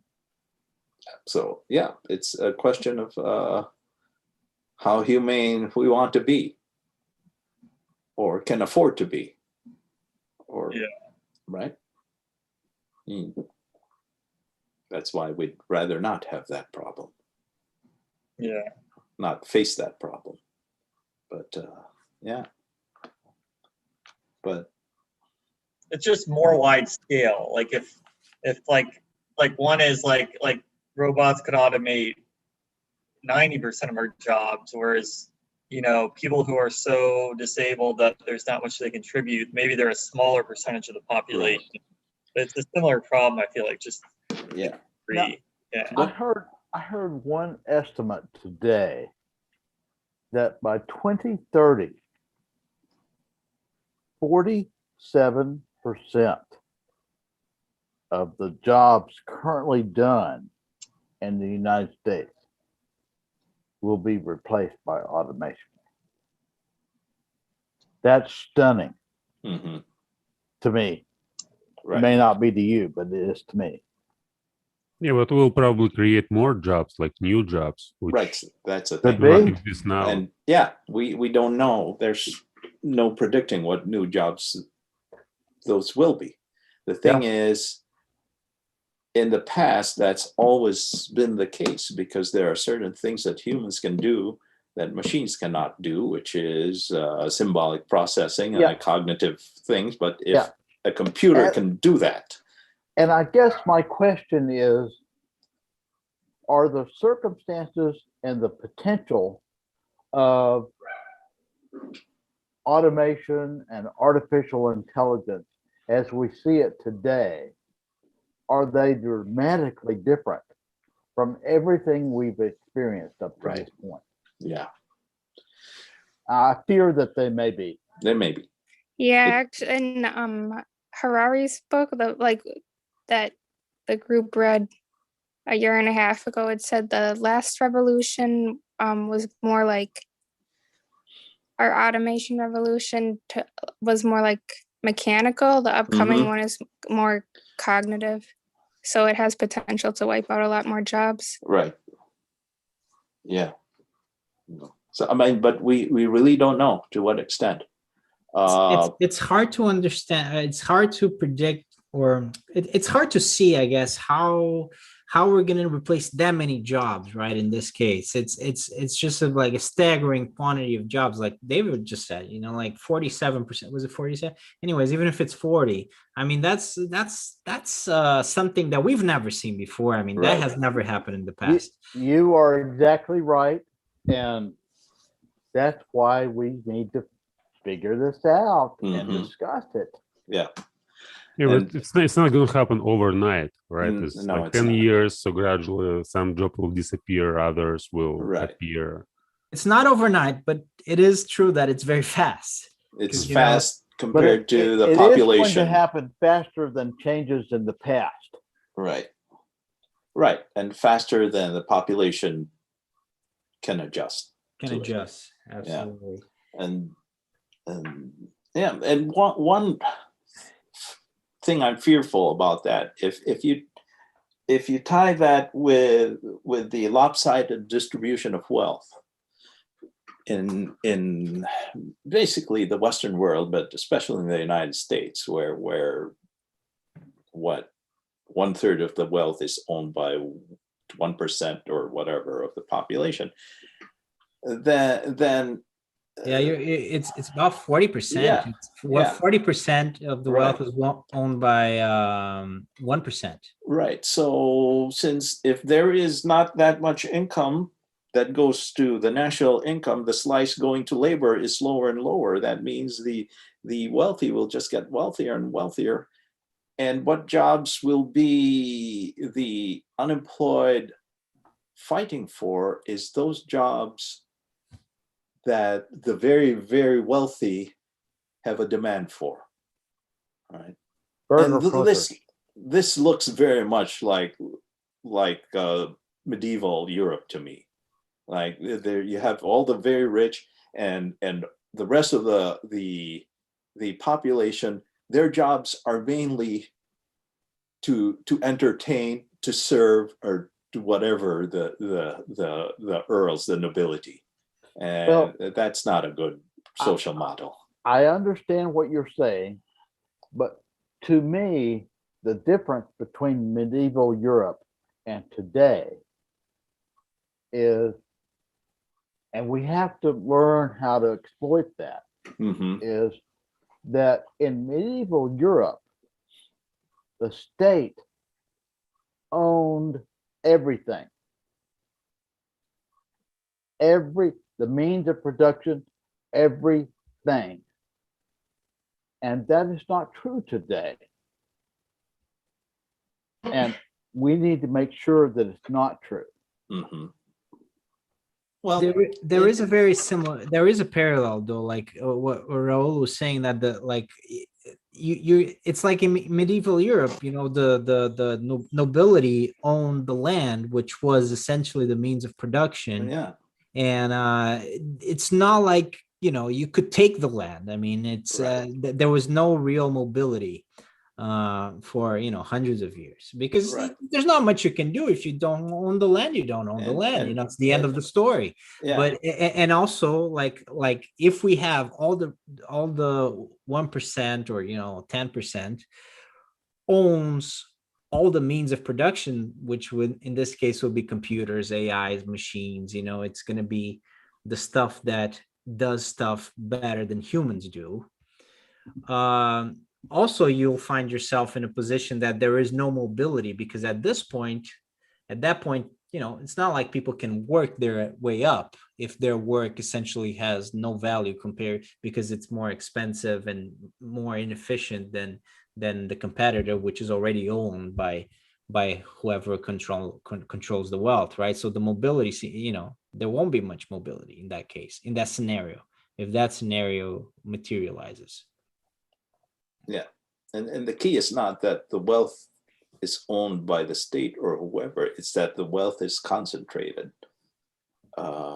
So, yeah, I mean, it won't be even an extreme case where there's just no demand for labor, but still a drastically reduced demand for labor, coupled with a concentration of wealth. The ownership of the means of the productive means is that's going to be a big problem.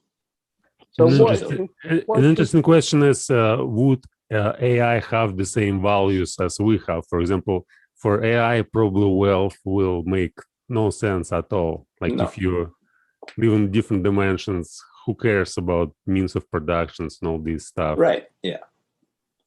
No. Yeah. That doesn't matter. But it's who owns the machines, who owns the technology, or it goes back to what we're talking about, right? The AI is a tool. Unless we go back to, AI is going to develop, self-conscious, and it will rise up against the masters, which is us, and kill us all, or enslave us, like in the Matrix. You know, like unless it's that scenario, which, if AI is just a tool like it is today, it doesn't have any will. You know, you have but it will be a very powerful tool. But I will say, the good scenario would be a very different scenario, which, and I don't know how realistic it is, but if we could in fact use AI to automatize most of the work that we actually need to do in society, and we could in fact distribute wealth to a degree that people are more or less well off, not that everyone will have the same, but that people are more or less well off, and won't be reduced to semi state of being semi-destitute or semi-slavery almost. If people are more or less well off, I mean, that could be a much better society than we have today. That would actually be a society where most of the oppressive work is taken care of for the most part, and people can Right. actually live lives that are more fulfilling. Right. And let me make sure I understand where you're coming from. Basically, the machines do most of the work that you don't want to do, but you can still, have enough food and shelter and what you I need to do understand to that. live your life. Yeah, that's what I'm saying. Are you saying, is a premise of what you're saying that people are worse off today than they were in the past? No, I don't Not think so. necessarily. Okay. That we could just be better if we do it right. And that's What I'm saying is that there are two scenarios, right? And some stuff in between. But I was just trying to point out, well, this would also be a very good opportunity to actually improve our condition rather than worsen that. right. Right. Socrates would actually love that, right? Because he was the one who said that leisure is what allows. He valued leisure because it was what allowed for him to be able to do what he did, which is basically lead a flourishing life, and that would be great if most people are able to do that. You know. Also, if we come to we are kind of like heading there, but we're not there yet. But No. certainly, but what I mean is certainly, if we continue to go in a direction that the means of production are very concentrated and most people are very dependent, the problem with that is that also a democracy is not sustainable long term.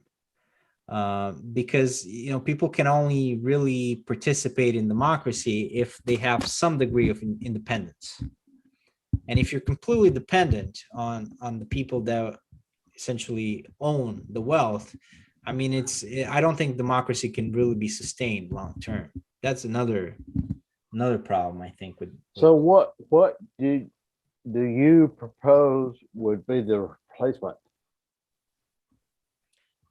No, I'm saying if this automation situation in fact comes true, which it seems that it will to some extent, I think it would be better for humanity to figure out how to use it to actually unburden people rather than further burden it, right? So basically allow people to have some degree of ownership of the means of production so they are not as dependent on the people that the wealth is concentrated with. I guess what I don't understand is how that relates to democracy.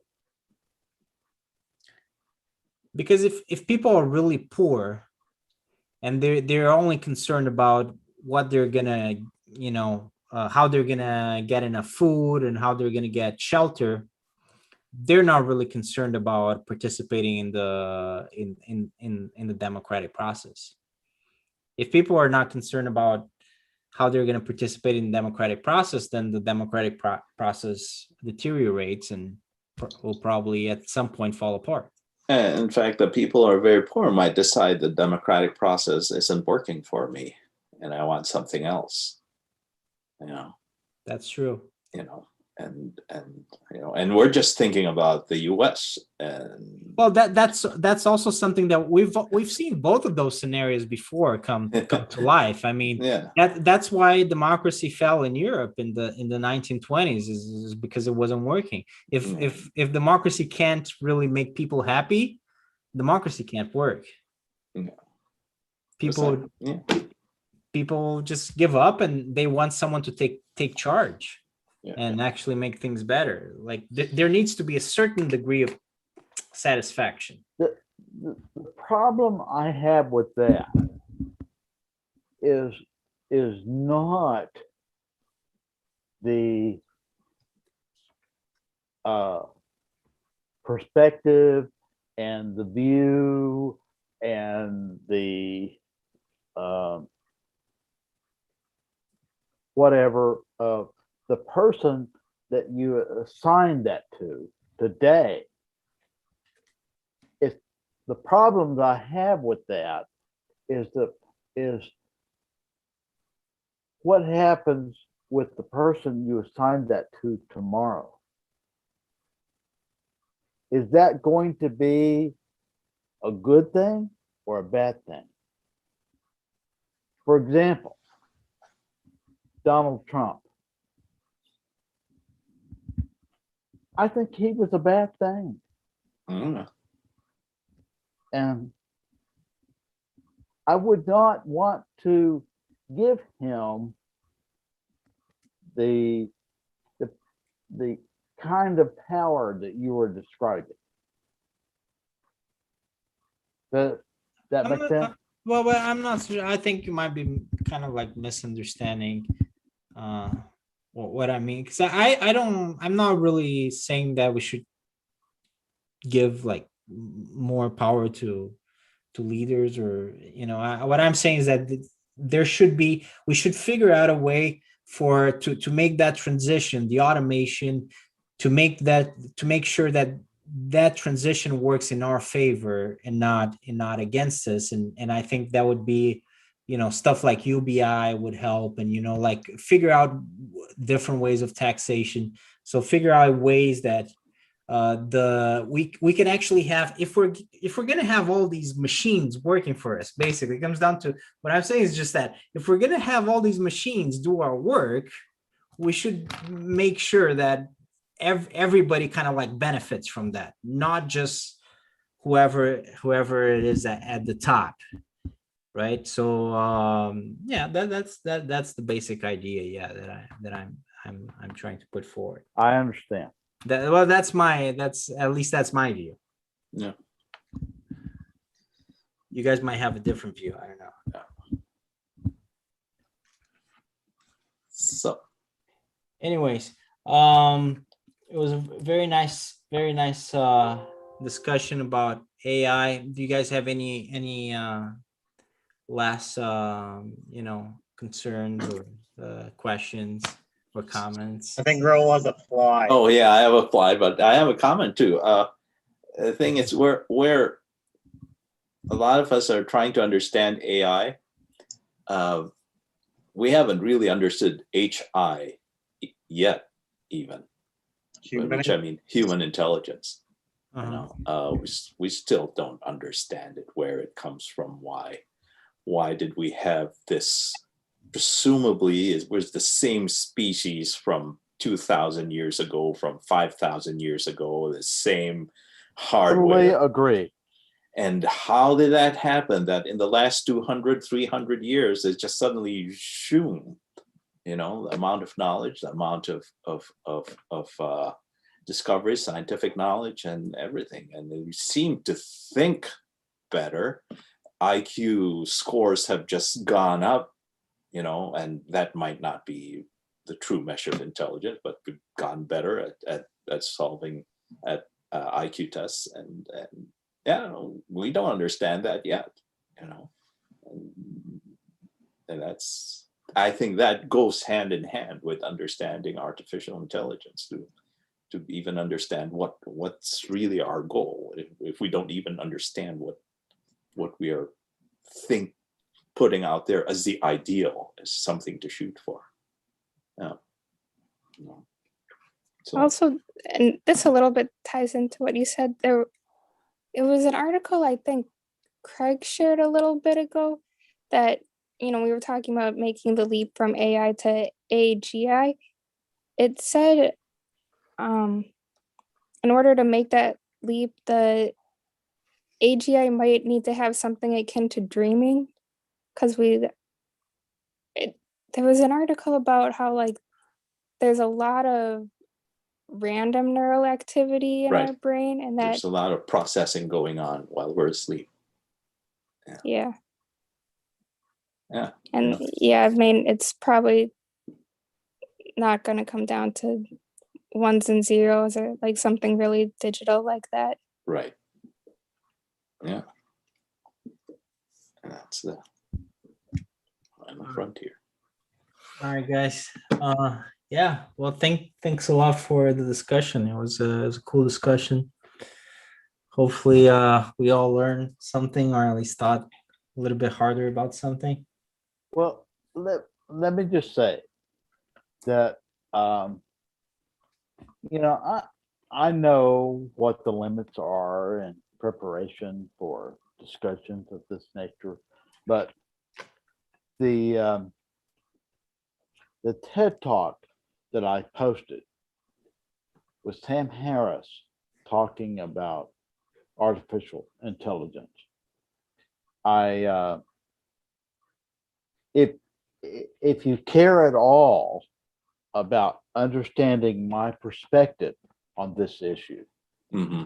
you should watch that. If you don't care, don't watch it.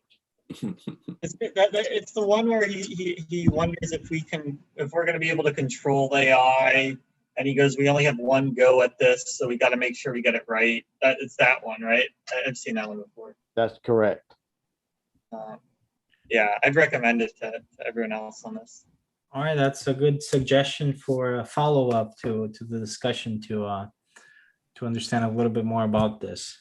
And then that's it's kind of I don't know if he uses the same arguments, or he's talking about the same things, but it kind of relates to what we're talking about how we make that transition. And another thing we didn't really discuss too much is if we should be pursuing AI, if it's too dangerous or not, because actually people like Stephen Hawking and Bill Gates came out and said that we shouldn't, because we might get And Elon Musk. we might get the Terminator, and I kind of believed that before, because those Right. are smart people. Now I have a different view. I think that might be too much science fiction, but Do we have time for one more anecdote? Yeah, of course. Yeah. Okay. When I started grad school, and you always have these socials, get-togethers of the new graduate students, right? So I, basically for free beer.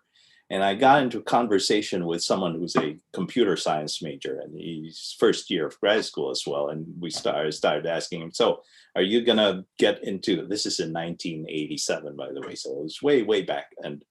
And so we ended up talking about artificial intelligence. And then, so the goal is for computers to think like human beings. So, and I thought, so you mean computers that make the same mistakes that we do in our thinking, like prejudice and like all those things, or cognitive dissonance, or the ability to believe in two logically contradictory propositions. And so I asked him, so when he said, I want computers, we want computers that think like human beings. My final question, why? Why would you like that? And I haven't heard an answer that's satisfactory. From my perspective, Yeah, that is not the goal. Exactly. That probably should not be the goal, but a lot of people think that's the goal. That's why they want the singularity, and they want to somehow download their identity into a computer. How you do that, I don't know. But it's really fun. One of the things that I think will be fun, so this will be the last thing I say, but with Alpha Zero, for example, like when we watched the chess games they played, we noticed things that were like bugs in our own intelligence. So like there's a lot of situations where we cared too much about getting pieces in chess rather than just having a good attack going on. Right. You see these crazy games where the computer didn't care at all about how many attack. We're like, our brain is not thinking of it the right way, And I think that'll be one of the fun things if we get like a new AI that's much greater than us. Right. But yeah. That's an interesting point. I'm not sure how you would do against a computer that could contemplate the next move in chess 1,000,000 times faster. than you can. No. No. Yeah. Anyways, we gave it our best. So I think it was a good discussion, and for someone like me who still needs to learn a lot more, it was a good entry point. Thanks, Brent. Yeah, Super. thanks for participating, and thanks for watching. Whoever gets the opportunity to watch.